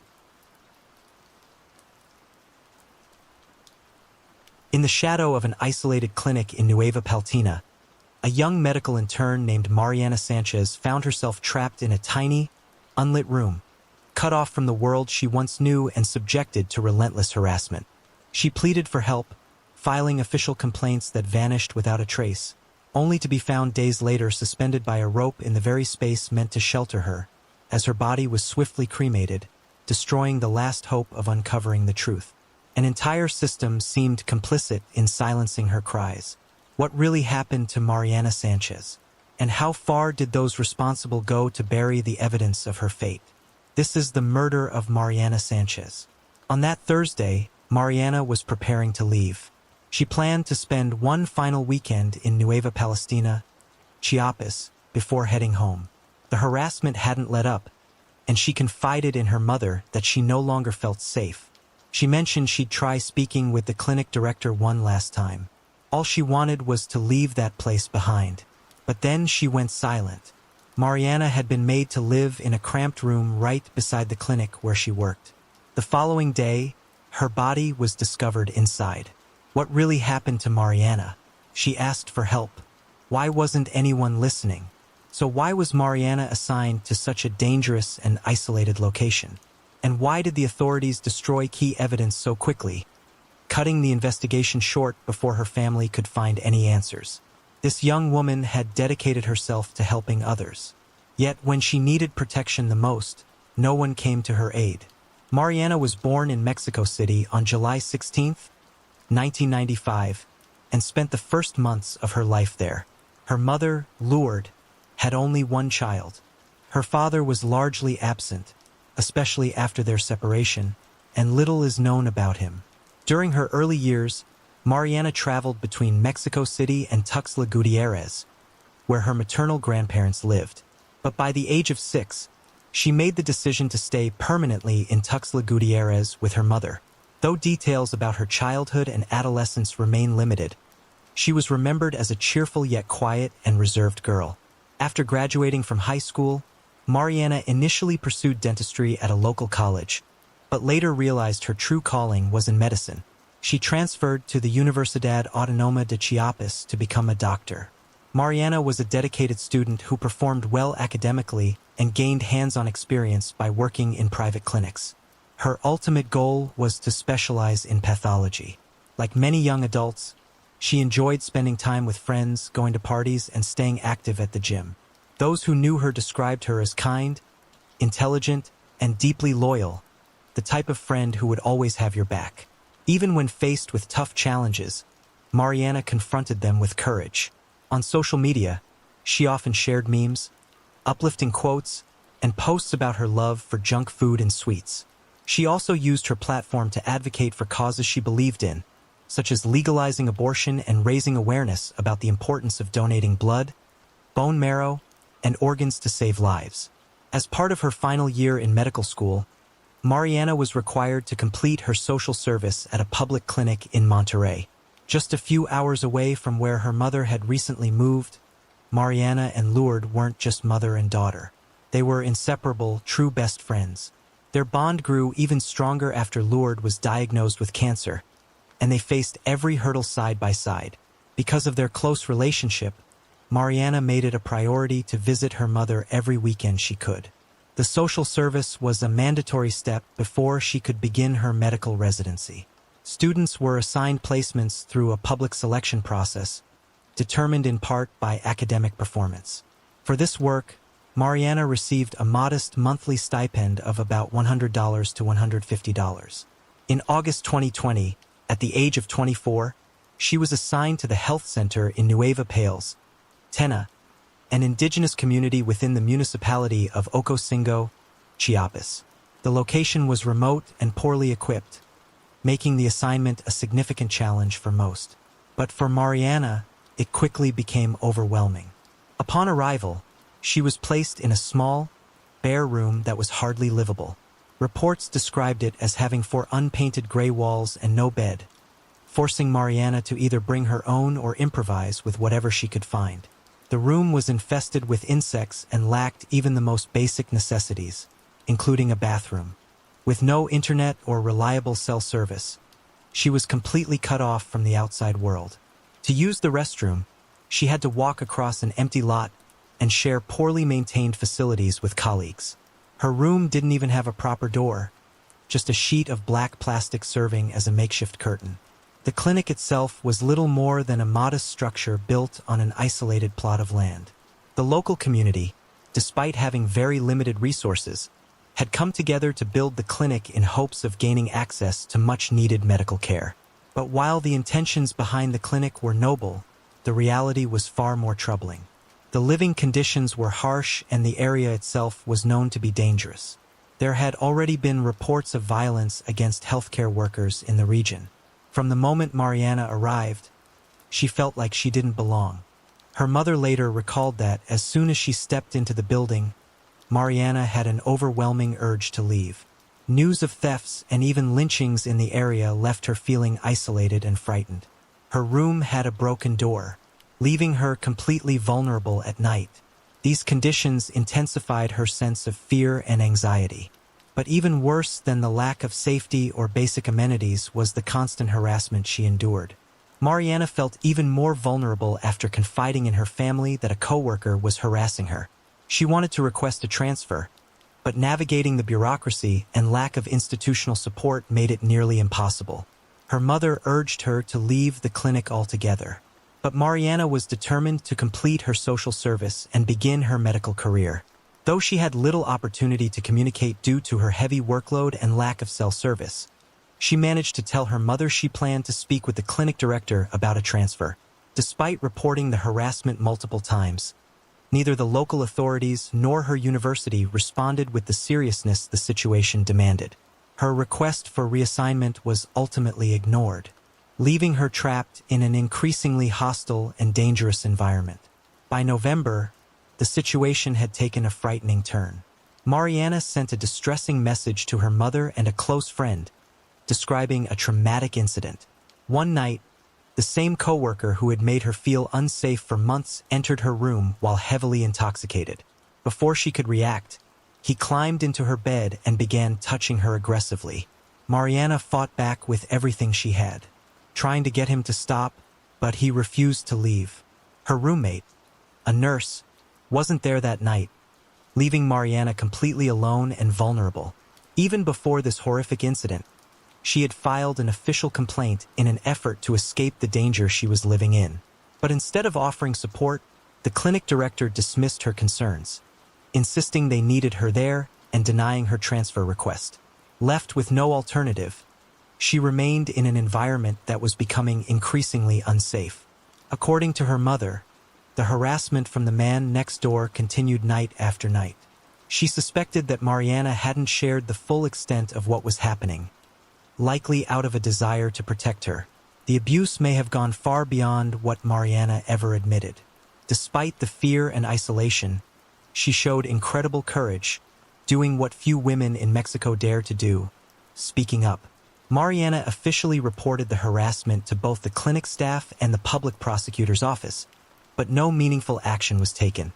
The clinic managers responded by simply bringing her to Molly's and suggesting she take some time off to recover. Meanwhile, the prosecutor's office dismissed her complaint and placed the case on hold without any further investigation. Mariana wasn't alone in recognizing the negligence of those responsible for her protection. Witnesses revealed that the harasser even forced his way into her room by breaking the door open. The clinic director's only response was to advise her to take a few days off and promise the man would be fired, something that never happened. Frustrated and distraught, Mariana filed another formal complaint with Anachiopes, the body responsible for overseeing her safety during this final stage of her studies. Yet nothing substantial came from it. The situation became a terrible nightmare, and the very thought of returning to the clinic filled her with terror. Then, in January 2021, a devastating event unfolded. On Thursday, January 28th, Mariana had already packed her bags and was preparing to return to Tuxtla Gutierrez that weekend after finishing her final appointments. She spoke with her mother that day, but Lourdes immediately sensed something was wrong. Her daughter sounded tense, hurried, and emotional. Mariana confided that the harassment was still ongoing and that she planned to speak with the clinic director once more in hopes of finding a resolution. She promised to call her mother after work, but that call never came. By Friday, January 29th, Mariana still hadn't responded. Late that morning, one of Mariana's friends broke the heartbreaking news to her mother. Mariana had been found dead, hanging by a rope in the tiny room where she had been living, right beside the clinic. The news hit her family like a crushing blow. They were overwhelmed with shock and filled with countless questions. Despite her own poor health, Lourdes immediately booked a flight to the south of the country. After a grueling journey of over 8 hours with multiple transfers and layovers, she finally arrived and was able to reclaim her daughter's body. However, the officials delayed the process and Lourdes wasn't permitted to see Mariana's body until the following morning. Unable to bear the thought, she chose not to open the coffin, fearing the pain of seeing her daughter like that. She spent nearly 20 minutes gazing at the closed coffin before it was taken away. The autopsy revealed little beyond confirming that Mariana had died from asphyxiation by hanging. The official report labeled it a suicide. Yet, while Lourdes and the rest of the family were absent, Mariana's body was cremated that very same day. Lourdes was certain she had never signed any document authorizing the cremation. The family was stunned by how rapidly everything was handled. There was no time for a proper farewell, and the rushed process only deepened their suspicions. The swift and definitive conclusion about Mariana's cause of death left those closest to her filled with questions. Her history of harassment and the ongoing investigation had clearly been overlooked. The family's lawyer highlighted significant flaws in the handling of the case. He emphasized that the cremation of Mariana's body was not only unlawful, but also violated Mexico's Federal Criminal Procedure Code. According to this law, anyone who dies violently, including cases of suicide, cannot be cremated because it destroys vital forensic evidence. The decision to cremate Mariana made further investigation nearly impossible. As public outrage intensified, the Chiapas prosecutor's office issued a statement claiming the autopsy found no signs of physical or sexual assault. They also stated that Mariana had never formally reported any sexual crimes to the police. Despite their reassurances, their words did little to quell the growing anger spreading across the nation. Medical interns from across the region, along with students from the Universidad Autónoma de Chiapas, launched an indefinite strike. They refused to accept the police narrative about Mariana's death and demanded a thorough investigation. Students from both the medical and gerontology faculties penned an open letter to the university administration calling for accountability for those who ignored Mariana's pleas for help. They labeled her death a femicide, not a suicide, insisting she was killed, something that could have been prevented if her complaints had been taken seriously. As public outrage intensified, people from all walks of life joined the demand for justice. Social media became a powerful platform to expose the inconsistencies and negligence surrounding Mariana's case. Thousands used hashtags like #JusticiaPorMariana to share messages, videos, and stories condemning the institutions that failed to protect her. The movement rapidly gained momentum, sparking widespread anger across the country. Before long, the call for justice expanded beyond online protests into real-world action. Many people saw Mariana's case not as the result of a single person's negligence, but as a failure of the entire system. Despite her repeated pleas for help, Both the government and the university turned a blind eye. The university, which should have protected her during her final months of study, failed to support her family in their pursuit of justice. As public pressure mounted, the case sparked a nationwide conversation. This exposed how long institutions had neglected the tragedy. In response, the Ministry of the Interior instructed the Chiapas Attorney General's office to follow legal protocols for investigating gender-based violence deaths and ensure the case was handled with a gender-sensitive approach. In a public statement, the police affirmed they were maintaining close contact with Mariana's family and promised to provide all necessary support and resources. They also confirmed that the Chiapas Secretariat for Gender Equality was involved, offering assistance to Mariana's grieving mother. Despite still recovering from surgery, Lourdes publicly expressed her gratitude to everyone who had stood behind her daughter's cause on February 2nd. In a heartfelt video shared on social media, Lourdes spoke out against government officials who tried to blame her for what happened to Mariana. To those questioning my role as a mother and asking where I was, she said, "I was living outside Chiapas, working hard to secure a future for my daughter. Some say I was wrong to let her work so far away, but she had her reasons for being there.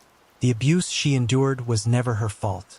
Her words resonated deeply with many and revealed the deep mistrust she felt toward the authorities. At that time, Lourdes still hadn't been granted access to the case file or an official copy of the investigation. She urged the public to keep pushing for genuine justice. Justice without scapegoating or manipulated court processes, expressing her frustration with the lack of transparency. Then, on February 13th, Ana, the clinic director in Nueva Palestina where Mariana worked, was arrested. The Chiapas State Attorney General's office accused Ana, the clinic director, of abusing her power by failing to report the mistreatment Mariana was enduring despite being aware of it. Although Mariana had repeatedly complained, Ana dismissed her concerns with gestures like offering soup and time off. She also promised to transfer the man harassing Mariana, but never followed through. In a bizarre turn, it was Ana who called the police after Mariana's body was discovered on the morning of January 29th. A judge ordered her to remain in pretrial detention, citing clear evidence of negligence. Independent journalists who examined the police report noted a glaring omission. The Chiapas Attorney General's office allowed Mariana's body to be cremated, effectively preventing any further forensic analysis. The case file also revealed significant flaws in the typical handling of femicide investigations. Despite Mariana's previous warnings that she was in danger, the investigation appeared more focused on eliminating external suspects than on identifying who might be responsible. The report painted Mariana in a negative light, describing her as confused, uncommunicative, and difficult while largely ignoring the gender-based violence she endured. The official stance remained that Mariana alone was responsible for her tragic death. The death certificate stated she died on January 28th at 8:30 p.m. from asphyxiation by hanging. However, crucial forensic details were missing, such as the type of rope used and the exact location of the hanging. What raised even more alarm was that early reports from the scene indicated her body was not found in the typical hanging position. Forensic investigators photographed Mariana kneeling with clenched fists and her arms stretched downward. Some first responders even mistook her posture as a sign of relaxation. To add to the confusion, investigators questioned Mariana's co-workers about irrelevant details, including her personal hygiene. Witnesses claimed she rarely showered, and one alleged she took antihistamines despite the absence of any medical records to confirm this. To Mariana's family, these comments appeared to be deliberate attempts to divert the investigation away from potential suspects and tarnish her reputation. Despite the numerous issues with the investigation, the family's lawyers managed to identify the man who had been harassing Mariana. His name was initially kept confidential, but eventually the truth surfaced. Social media users began sharing photos and the name Fernando Perez Jimenez, believed to be the doctor responsible for Mariana's suffering. On February 18th, police raided his home, but by then he was already on the run. A few hours later, Fernando unexpectedly surrendered himself. In a video posted online, he denied any involvement in Mariana's death and claimed he was being targeted unfairly. Despite his protests, he was formally imprisoned, but not for Mariana's death. At that time, he faced charges only related to sexual harassment. The Attorney General's office stated that the harassment case and the investigation into Mariana's death were being handled as separate matters. Still, Mariana's family remained determined to see justice done. Mariana's family never gave up, determined to uncover the full truth and hold the guilty accountable. At an early court hearing, the Chiapas Attorney General's office presented solid evidence connecting Fernando to the criminal case. Even more troubling details emerged. He had a history of sexual harassment accusations from multiple women, some dating back several years. Given the seriousness of the evidence, the judge ordered his preventive detention, sending Fernando to prison. Lourdes, Mariana's mother, spearheaded the relentless fight that ultimately led to his arrest. From the very beginning, she refused to stay silent, demanding justice and pushing for answers. Though she showed incredible strength and resolve, the investigation was hampered by lengthy delays and persistent obstacles. Throughout the ordeal, Lourdes continued to endure her own private struggles, carrying her pain quietly as the case dragged on without meaningful progress from the Chiapas government.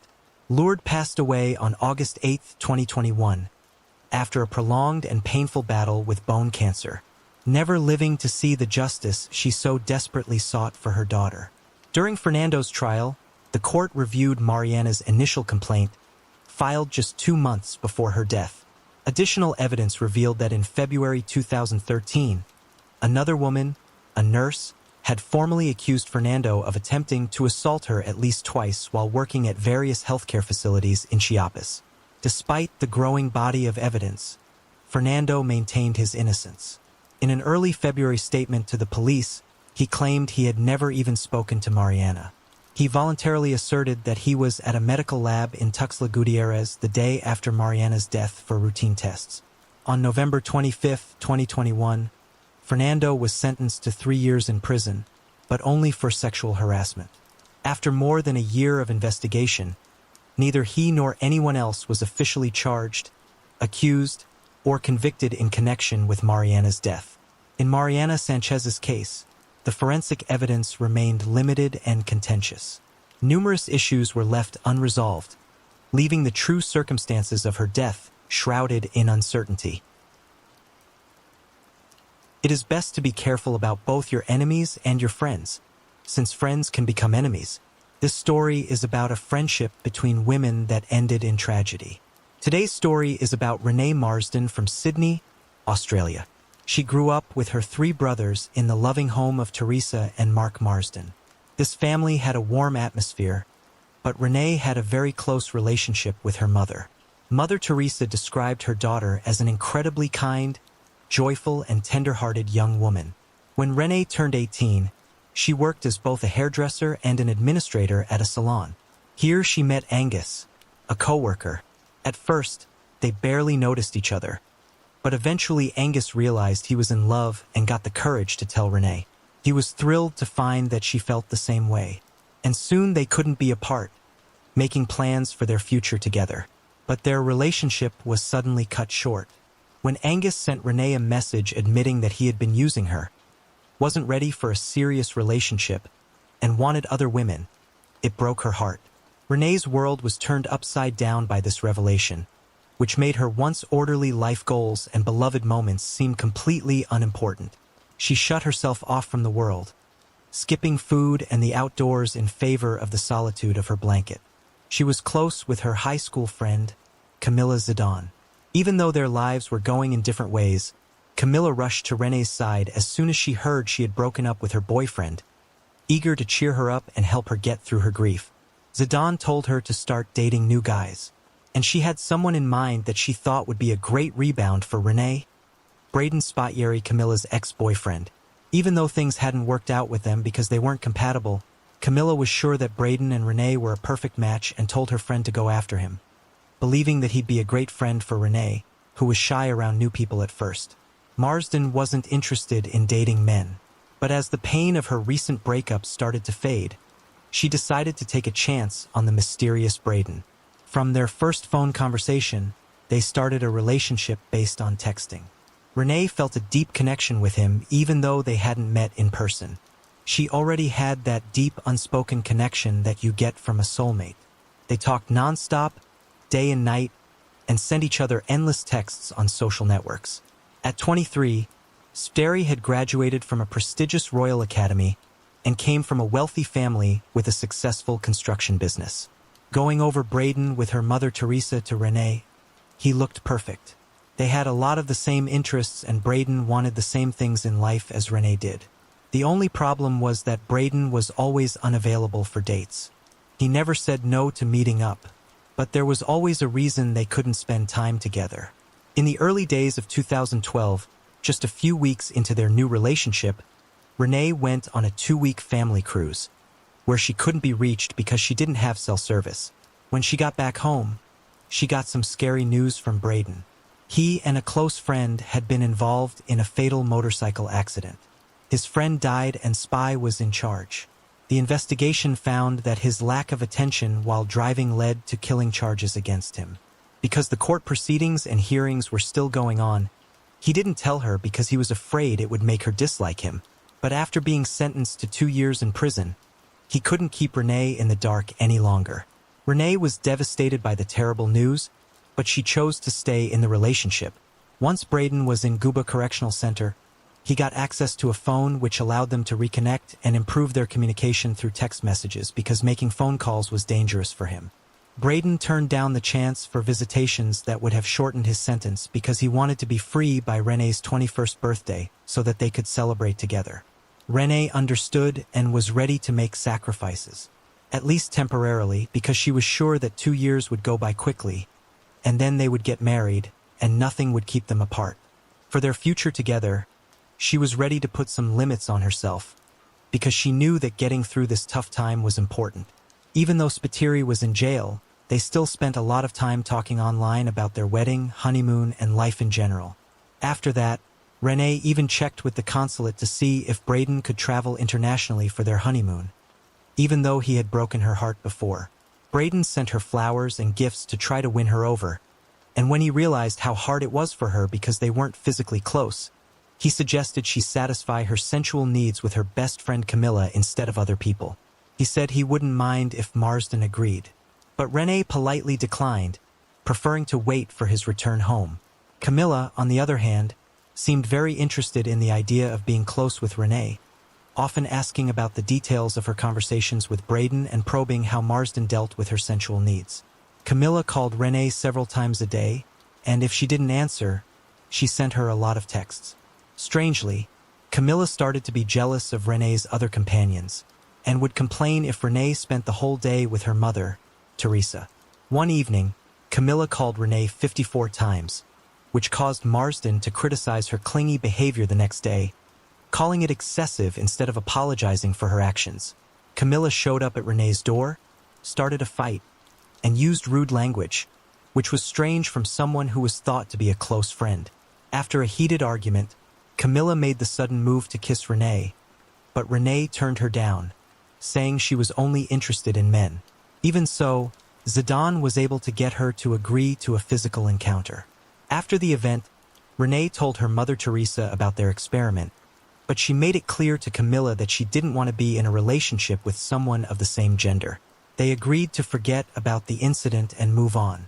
Zidane's strange behavior didn't stop, and Renee even showed her mother emails from Camilla, in which Camilla confessed her deep love and desire for a union, telling Renee that she couldn't deny her feelings and that no one else could love her more deeply. Camilla even threatened to shatter Renee if she did. Renee persistently if turned down, vowing to be there for Renee until she agreed to be her friend. Teresa, alarmed by these admissions, told her daughter to cut off the relationship and not give Renee any reason to keep it going. She reassured her that Camilla would eventually get married, find a man, and give up her illusions. However, Renee hesitated to end their friendship abruptly, so Teresa told her to proceed with the utmost care. Teresa's maternal instincts were confirmed. When Renee had to end the long-term friendship for her own health, which made Camilla react with anger, bitterness, and anxiety, while continuing her relentless pursuit of Marsden. At first, Renee chose to ignore Camilla's attempts to communicate, and her relationship with Braden started to suffer. especially when Braden kept bringing up Camilla's suggestion that they fix their friendship, even though Renee was trying to end their relationship because of Braden's constant urging. Unexpected tragedies in Braden's life made her change her mind, and Teresa pulled her back because of her caring nature. Firstly, Braden told everyone that his mother had been diagnosed with a brain tumor, which made him feel bad because he couldn't physically help her. Secondly, Braden was attacked in jail and badly hurt. Renee thought Braden's influence was getting worse and was about to break up with him. But unplanned events and her parents' advice to either leave Braden or look at other suitors stopped her from making a final choice. In an effort to get back together with her, her parents thought that cutting off her mental ties with Braden would make her want to end their relationship for good. Braden contacted Renee's parents to reassure them of his good intentions and their compatibility with her. He also kept sending romantic messages to pleading with her to make peace with Camilla and forgive her. Eventually, Renee was able to get back together with Camilla, who had been the only person who supported her relationship with Braden. 3 months into their new relationship, Renee, who was deeply in love with Camilla and needed her mental support, went to a tattoo shop and got spattery inked on the right side of her chest. While she was on social media, Teresa, Renee's mother, found a picture that Renee's ex-boyfriend Angus had posted. She liked the picture without any ulterior motives. When Braden saw Teresa's online behavior, he thought it was an attempt to start up a romance between Angus and Renee again. He sent Teresa a very angry and insulting message, calling her a traitor and criticizing her parenting for not supporting her daughter's feelings for Shpatairai. This message was rife with anger and made a number of rude comments. This episode made Renee's partner's parents think even less of him. They thought he was rude and cocky even though Renee tried to make things better. After standing her ground for a while, Teresa's mother finally agreed to talk to Braden about a deal that would give Renee some freedom while he was in jail. If their relationship lasted during that time, Teresa would change her mind about her feelings toward him, which surprised everyone. The young man agreed, and he told Renee that he loved her forever and planned to marry her when he got out. In the meantime, he gave her complete freedom, seizing the chance. Soon, Renee started dating a coworker named Ian. The Marsons were happy with Ian because he was so different from Braden. He was polite and calm, and they were looking forward to a fresh start.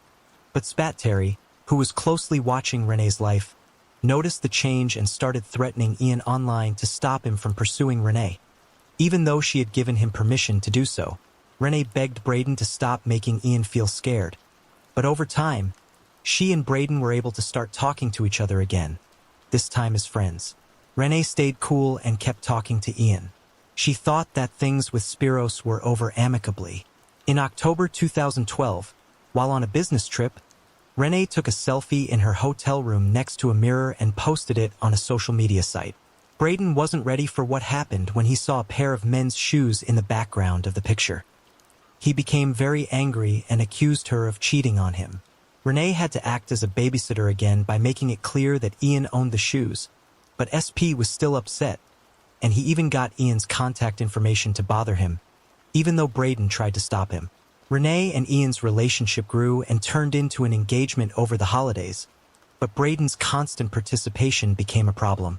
Point made Ian demand a decision between himself and Braden, since Braden was about to be freed in the fall of 2013. Renee thought about her choices and finally decided to go with Braden because she thought he was her soulmate, and the idea of trying to fix their relationship was beautiful. Renee was having a hard time with her feelings, and Braden told her that his father wanted him to run the family's successful building business when he got back. He didn't say when Renee suggested that he think about his dad's offer. Braden scolded her for being nosy and interested, saying she was only interested in the relationship for financial gain and didn't care about how it made him feel. He also constantly scolded her for her relationship with Ian, calling it cheating and using her guilt to get closer to him. Renee couldn't do anything, but Braden sometimes changed his behavior to be kind and caring, which trapped her in a cycle of emotional abuse in the summer of 2013, while Camilla went on a family trip to the USA. The perfect time for Renee to finally end her friendship with Zidane was when Camilla came to the USA. Being far away made the breakup easier, especially since Zidane had gone back to her old controlling and possessive ways, which made Renee nervous around her. Renee sent her a message asking her to stop talking to her and treat them like strangers if they ever meet again because of her own problems. Braden told Renee that he would not be able to talk to her for a while because of a hearing for possible early release. This would leave her alone, just like she had moved away from Camilla. During this time of being alone, Renee kept sending Braden heartfelt texts, even though he wasn't responding. She was holding on to any sign of contact. She had to wait a long time for a response, and when she did, she was shocked by how rude and uncaring it was. That same day, Teresa got a message from Spat Terry saying that Renee was a danger to herself. This caused a worried conversation between Teresa and Renee, who told Teresa that her relationship with Braden was over, but that the self-harm claims were not true. Teresa was eager to learn more. Renee told her mother that she had finally understood Braden's true nature and reassured her of her safety. She then got ready for a night out with friends, going out to find comfort and fun with their company. Right on August 5, 2013, at 5:49 p.m., Renee sent a long, sincere message to her mother to show her love and ask for forgiveness. Teresa immediately tried to call her daughter, but didn't get an answer. To figure out what was going on, she called Camilla and got the same note. Even though they hadn't talked in a while, Camilla suggested that they look for Renee in a likely place, which led them to a house where Sidon said Braden's sister lived. But it didn't help. Teresa then told the police that her daughter wasn't with her, and they eventually found Renee's car in the remote Watson's Bay, far from the city center. Inside the car, they found an unused cell phone from 2 months ago, a Valentine's card from Braden, and a photo collage of him scratched into the dust on the window. "I love you, Braden." The Marsden clan and some other relatives went to Watson's Bay to look for Renee, who was wearing black ballet shoes. At that time, police were sealing off the area for an investigation, so the relatives were told to wait for the results at home.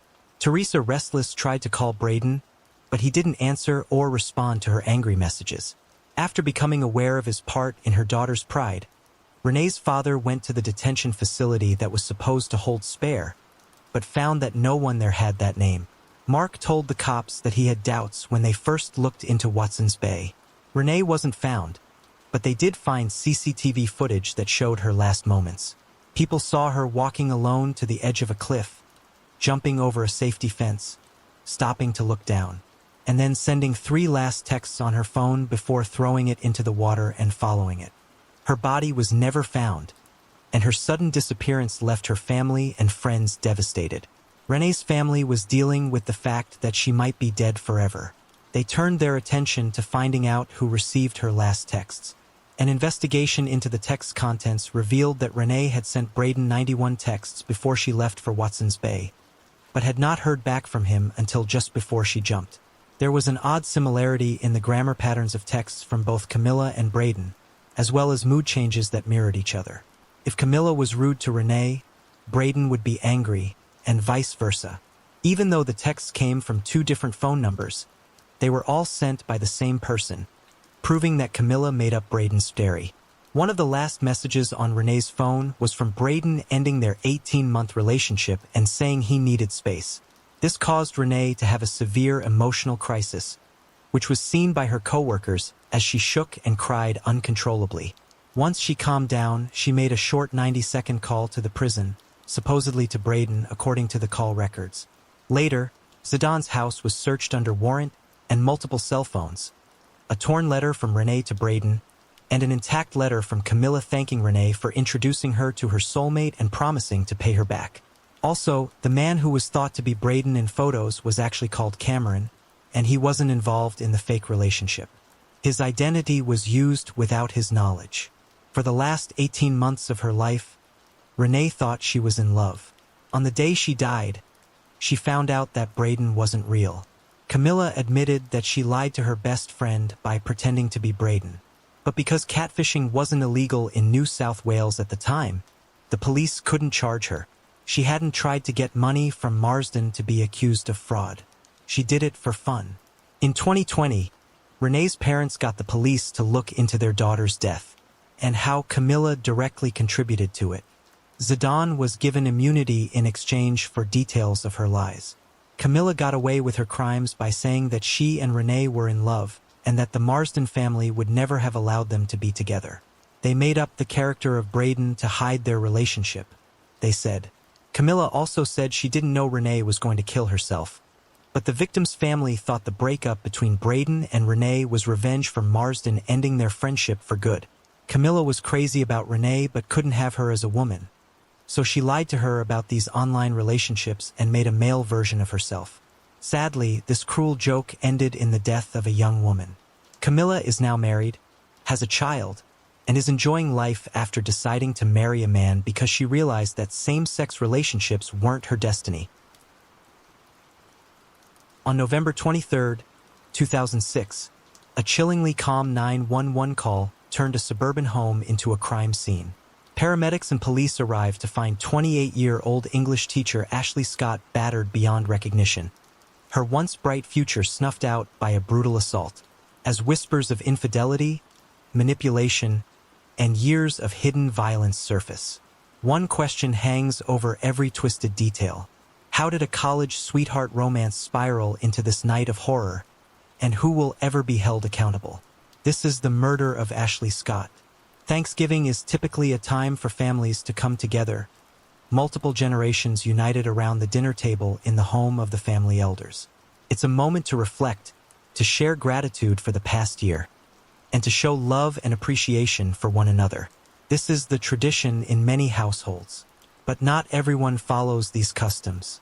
In some families, love and unity are replaced with tension, resentment, and even violence. Holidays carry no special weight, and the lines of acceptable behavior have long been crossed.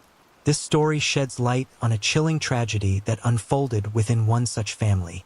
It all began on November 23, 2006, at exactly 3:46 p.m., when a disturbing call was made to emergency services in Memphis, Tennessee. Emergencies don't take breaks for holidays, and so 911 dispatchers are always prepared for the unexpected. But even with that understanding, the operator who answered the call that afternoon was left deeply unsettled, a reaction he later shared with a colleague. What unnerved him wasn't just the nature of the situation, but the eerie composure of the caller. It was as if the man on the line was casually ordering food, not reporting a life-threatening emergency. He identified himself as Jeffrey Scott and claimed his wife had been unconscious since 11 a.m. In the background, another voice interjected, coldly stating she was likely already dead. When the dispatcher pressed for more details, Scott replied flatly, "She was breathing a moment ago. Now she's dead." His tone never changed. Recognizing the potential severity of the situation, authorities immediately dispatched a specialized unit to the scene. Within minutes, officers arrived at the residence, where Jeffrey greeted them and directed them to the bedroom, where his wife, Ashley Scott, lay motionless. When officers stepped into the bedroom, they found a man leaning over Ashley Scott, performing CPR. He introduced himself as Dr. Robert McGee. Longtime friend of Jeffrey's, McGee told responders that Ashley was still clinging to life, but only barely. Her pulse was faint, and her blood pressure was critically low. Paramedics quickly assessed her condition and confirmed his evaluation. They suspected she had suffered a severe head injury, likely from a blow with a blunt object. Her pupils were dilated and unresponsive to light. Blood was seeping from both her nose and mouth. The rest of her body revealed the extent of her suffering. Bruises and abrasions covered her legs, chest, and back. The medical team moved swiftly, initiating emergency resuscitation efforts in a desperate attempt to save her. They did everything they could. Intubation, defibrillation, powerful drugs to stimulate her heart. But nothing worked. Ashley Scott was slipping away, and despite their best efforts, the medical team could only watch as her condition worsened. She was rushed to the hospital, where a neurosurgeon was brought in to evaluate her upon arrival. His findings echoed the fears of the paramedics. At just 28 years old, Ashley was in the final stages of brain death. Her vital organs were shutting down one by one, and there was no chance of recovery. In the face of such irreversible damage, doctors made the heartbreaking decision to end life support. Not long after, Ashley Scott was pronounced dead. There was no mistaking the brutality Ashley Scott had endured. Her right ear was discolored, an unnatural green, commonly seen in boxers who take repeated hits to the same area. A clear imprint of a man's shoe was stamped into her back, suggesting she had been stomped on or worse, jumped on. Her frail body was littered with bruises in various stages of healing, a haunting indication that this wasn't a one-time act of violence, but something that had been happening over time. As doctors scrambled to save her, investigators began questioning both Jeffrey Scott and Dr. Robert McGee. The doctor quickly explained that he had been the one to push for calling 911. And described what had led him there. Around 2:30 p.m., he received a call from Jeffrey, an old college friend with whom he kept occasional contact. Jeffrey told him that he and Ashley had been drinking the night before, and afterward she became ill. According to Jeffrey, Ashley had gone to bed the night before and simply never woke up. It was only then, he claimed, that he decided to call for help. Although Dr. McGee was busy at the time, he put his responsibilities on hold and headed to the couple's home. When he arrived, he found Jeffrey sitting beside Ashley, who showed no signs of life. Right away, McGee sensed that something wasn't being said. He suspected the couple had argued and that something serious had happened, something they initially hoped to conceal, that he believed was the real reason they reached out to him. Instead of calling 911 right away, he was aware the Scotts had been going through a rough patch. Ashley had turned to alcohol, and Jeffrey had a reputation for losing his temper and hitting her. But once McGee examined Ashley, he realized the situation was far worse than anything he'd imagined. There was no hope left. Ashley needed urgent medical intervention and fast. Realizing the gravity of her condition, Dr. McGee insisted that Jeffrey call 911 immediately. As events unfolded, Robert began to piece together the bigger picture. It was clear that something far more serious had occurred, perhaps even a calculated act of violence. He later admitted to authorities that he intentionally kept Jeffrey at the scene, suspecting that the man might try to escape. Meanwhile, Jeffrey showed no emotion, not fear, not guilt, nothing. He seemed completely indifferent to the fate of the woman he once claimed to love. When officers questioned him about what had happened, Jeffrey recounted a dispute the night before. He said he had discovered messages Ashley had exchanged with another man and believed she was having an affair. Jeffrey claimed that, overwhelmed by the betrayal, he struck Ashley, but insisted it happened only once. According to him, she was heavily intoxicated, stumbled and fell. He portrayed her as a habitual drinker prone to erratic behavior and said he was tired of dealing with her outbursts. That night, he kicked her out of the house as he claimed to have done before and said she spent the night in the garage. The next morning, he found her still lying there, apparently asleep. Moved by pity, he said he carried her back inside and placed her on the bed. But as the hours passed and she didn't wake up, he realized something was wrong. Only then, he claimed, did he try to revive her and eventually call his doctor friend to come over. Nevertheless, the police dismissed his account. Upon their arrival, the woman was found covered in bruises from head to toe. Her face and head severely battered and she was bleeding.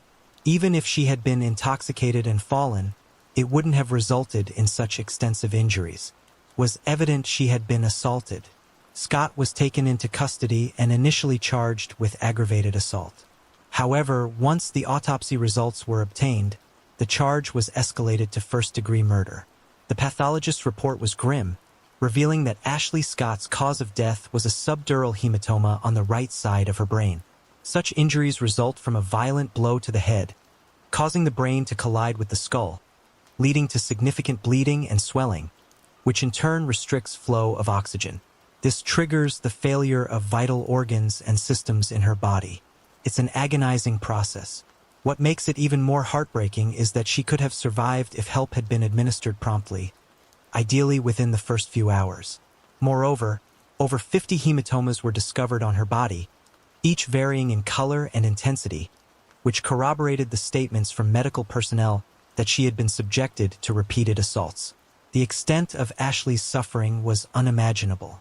The most chilling part of it all was that the person responsible for her pain was someone who was supposed to protect her. After Jeffrey's arrest, detectives started investigating the crime scene. Evidence of a struggle was evident throughout the house. with items scattered everywhere and furniture upturned. A shattered vase was found in the living room. On the kitchen table, near a laptop, were printed messages between Ashley and her lover, which aligned with the suspect's claims about the motive behind the crime. Upon further inspection of the garage, officers discovered bloodstains on the floor. Inside Mrs. Scott's car, they found women's clothing, personal belongings, including a handbag with her documents and passport. It seemed the victim had been planning to flee, but never had the chance. The officers then decided to interview the family's relatives and friends, uncovering surprising details about their lives and circumstances, which provided more insight into the incident.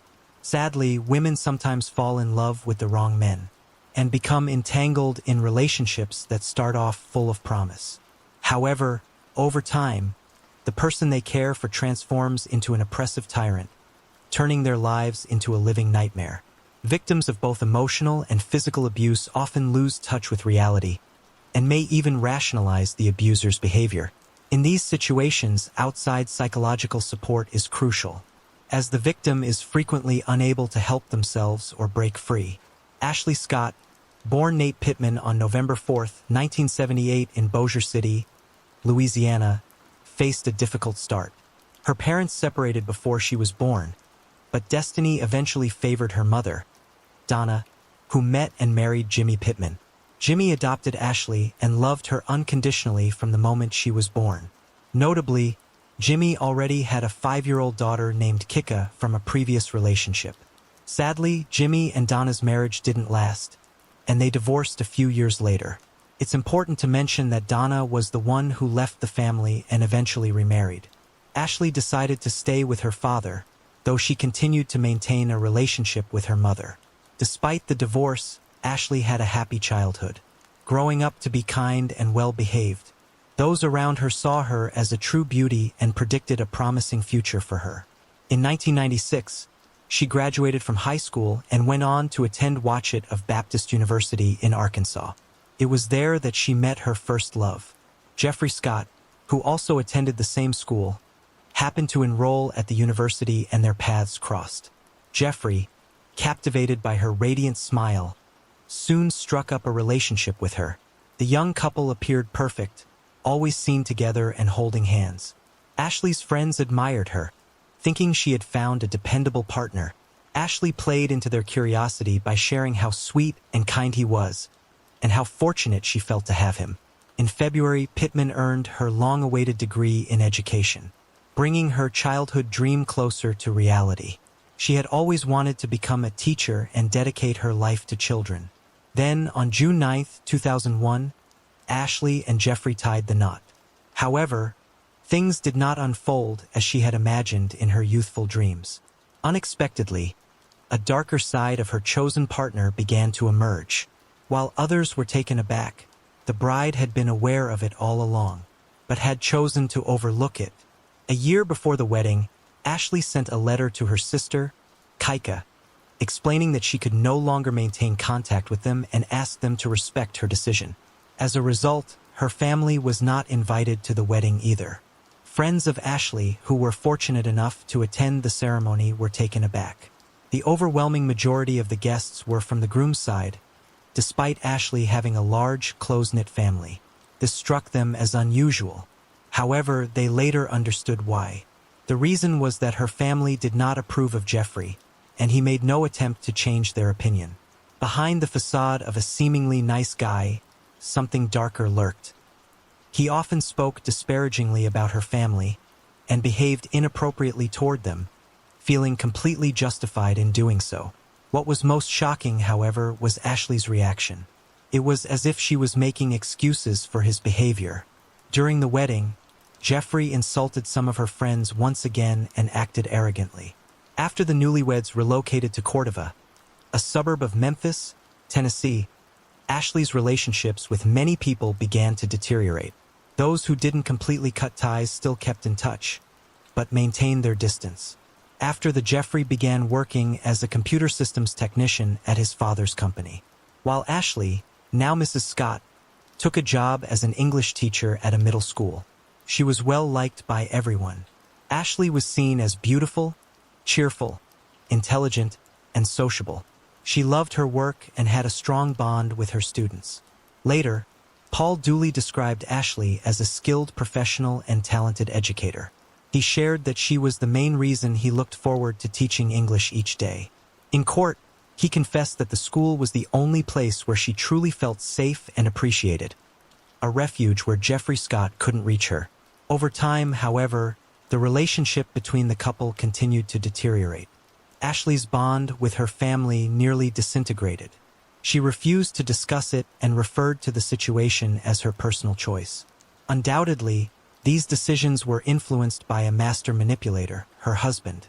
In the early years of their marriage, Jeffrey exerted complete control over her, isolating her from any external support. Constant criticism over the smallest of things gradually eroded Ashley's self-esteem. Scott did everything he could to suppress her. During this time, she communicated with only a handful of people, one of whom was her childhood friend, Lori. The two had been friends since 5th grade and stayed in touch into adulthood. In September 2006, a high school reunion was planned for Ashley's alma mater. She was excited to attend, and despite her husband's reluctance, she decided to go. While those at the reunion didn't notice any major changes in her, Lori couldn't shake the feeling that something was wrong. Throughout the evening, Jeffrey called Ashley repeatedly, preventing her from relaxing or enjoying herself. He interrogated her about who she was speaking with, what she was wearing, what she was eating and drinking, and what she was discussing, essentially trying to control every aspect of her life. During this time, Ashley confided in Lori about the nightmare she was living, revealing that she couldn't continue like this. She admitted that she was considering divorce and had even reached out to a divorce attorney. She also confessed that she was aware of her husband's ongoing infidelities. For example, she mentioned an affair with a colleague named Blair Brown, someone she had once gotten along with. However, she explained that over time, she had forgiven Blair. Blair had contacted her to reveal Jeffrey's true nature and the danger he posed. It's important to note that this party marked the last night of Ashley's life. After that, Ashley stopped communicating with anyone for several weeks, and new bruises began to appear on her body. Detectives took an interest in the accounts shared by Ashley's relatives and friends, gathering valuable information through their conversations. Lori revealed that, shortly before Ashley's death, Jeffrey had called her multiple times to complain about his wife. He claimed that Ashley drank excessively, lost her balance, and often fell, which he used to explain the bruises on her body. However, the following morning, Ashley would have no memory of these events and would blame him instead. Jeffrey accused their mutual acquaintance, Blair, of corrupting Ashley, claiming she had turned her against him and fostered her growing alcohol dependency. He also expressed that he no longer wanted children because he felt disgusted by his wife after everything that had happened. Jeffrey accused Ashley of being unfaithful, lying, and struggling with alcoholism. Despite his claims, didn't believe him and felt he was only trying to cover for himself. Eventually, Lori realized that Ashley had become a victim of domestic violence and was in serious trouble. After each of Jeffrey's calls, Lori would try to reach Ashley, but her friend never answered, which was unusual. The last time they saw each other was just before the tragic events.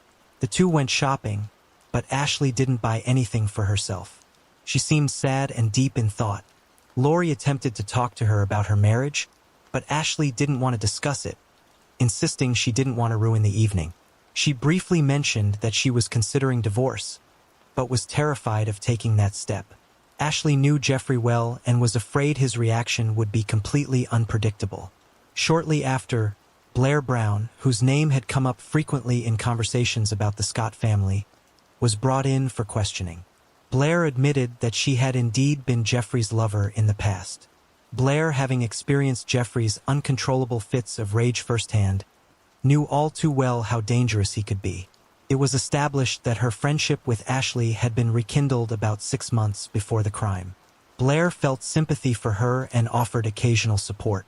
She also confessed that her relationship with Jeffrey had been a mistake and apologized multiple times for it. The two women occasionally met up for drinks. Ashley would often seek refuge at Blair's place to escape Jeffrey. One day, however, Jeffrey tracked her down and came for her.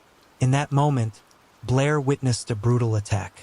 Jeffrey struck Ashley multiple times in the face before throwing her out onto the street, completely indifferent to the fact that Blair was a witness.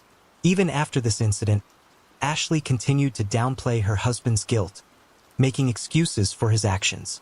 During another interrogation, Scott admitted that he had only contacted Robert McGee 12 to 15 hours after the argument.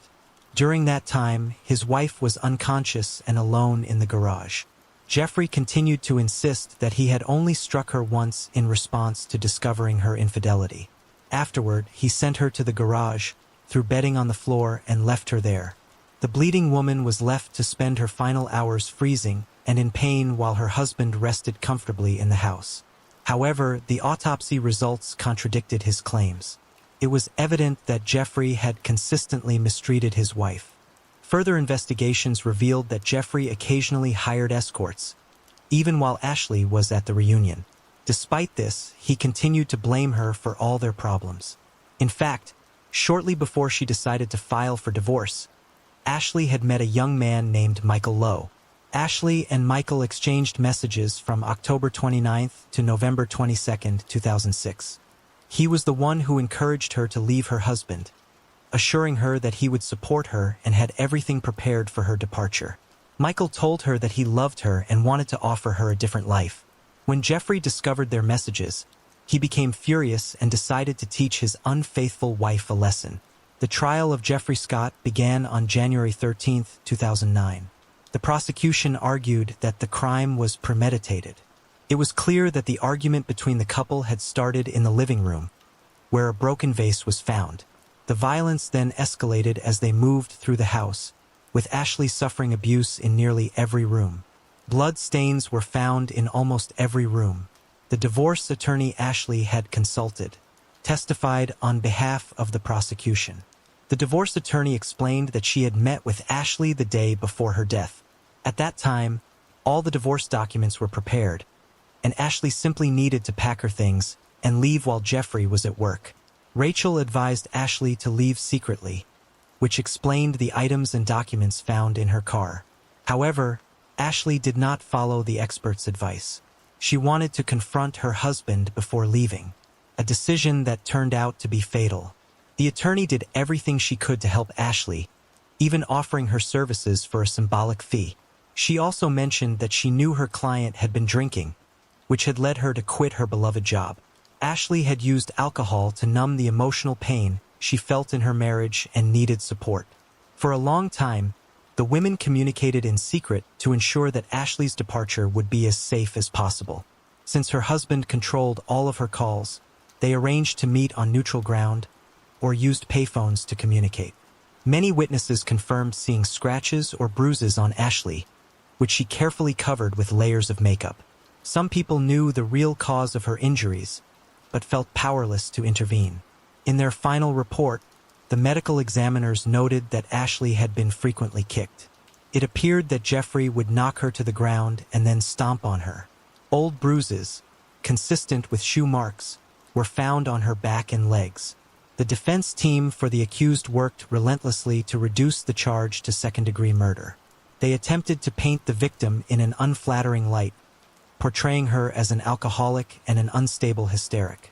In short, the defense did everything they could to make the jury believe that Scott also suffered in the marriage.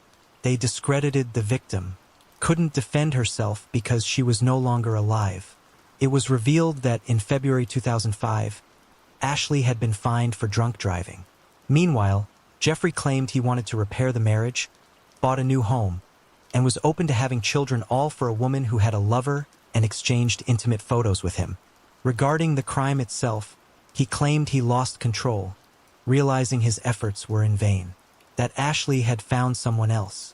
"I regret the pain I caused you," he addressed his wife's family, "but I mourn her loss and pray for her soul." In contrast, during the trial, it was noted that after his arrest, Scott didn't ask about his wife's condition. Instead, he inquired about the outcome of a recent football game. His attorney resorted to underhanded tactics. During his statement, he even suggested that the victim sustained most of her injuries during a seizure caused by alcohol withdrawal. An independent expert was found to support this claim. To counter this, the assistant county medical examiner was called to testify. He read the autopsy results, listed all the injuries on the body, and most importantly, confirmed that the cause of death could not have been the result of accidental falls. The prosecutor argued that the defense's claim of an unintentional crime was absurd. It was evident that the victim had tried to escape her tormentor, but out of a lingering affection for her husband, hoped to end things on amicable terms. Meanwhile, the accused showed her the printout of her messages with Michael, then attacked her. As he repeatedly struck her, he knew he was inflicting excruciating pain and suffering. He then finished her off in the garage, where she lost consciousness. Scott saw the severity of her injuries, but chose to ignore them and failed to seek medical help. Instead, he waited and only then called a doctor. The prosecutor argued that the accused wanted his wife dead. However, an unexpected piece of evidence surfaced. Investigators discovered that Ashley had been trying to save the marriage. It was revealed that she had been taking special medication to get pregnant and had supported the purchase of a new home. Perhaps she had become so dependent on the toxic relationship that she couldn't imagine life without Jeffrey. Yet, she eventually decided to leave. It's possible that she didn't want to leave secretly, hoping that her husband would change and that everything would work out. The victims of abuse often hold on to such illusory hopes, clinging to the belief that things could improve. On January 19, 2009, Jeffrey Scott was found guilty of second-degree murder. Even the judge expressed dissatisfaction with the jury's verdict, criticizing them because the vote in favor of the original charge was 12-1. One juror did not believe the accused was guilty enough for first-degree murder. According to state law, a unanimous decision is required to convict someone of first-degree murder. This left the victim's family deeply disheartened. The accused will serve 25 years behind bars without the possibility of parole. However, many feel this punishment is insufficient for someone who tormented a woman for years. He isolated her from everyone, manipulated her, and made her believe that neither she nor her family was worthy of being part of his life. Ashley's father, in particular, was heartbroken, stating, "M revealed the deep pain and heartbreak that come from losing a loved one under such tragic circumstances. His grief highlights how difficult it is to accept the loss of a child in such a brutal way, knowing who was responsible.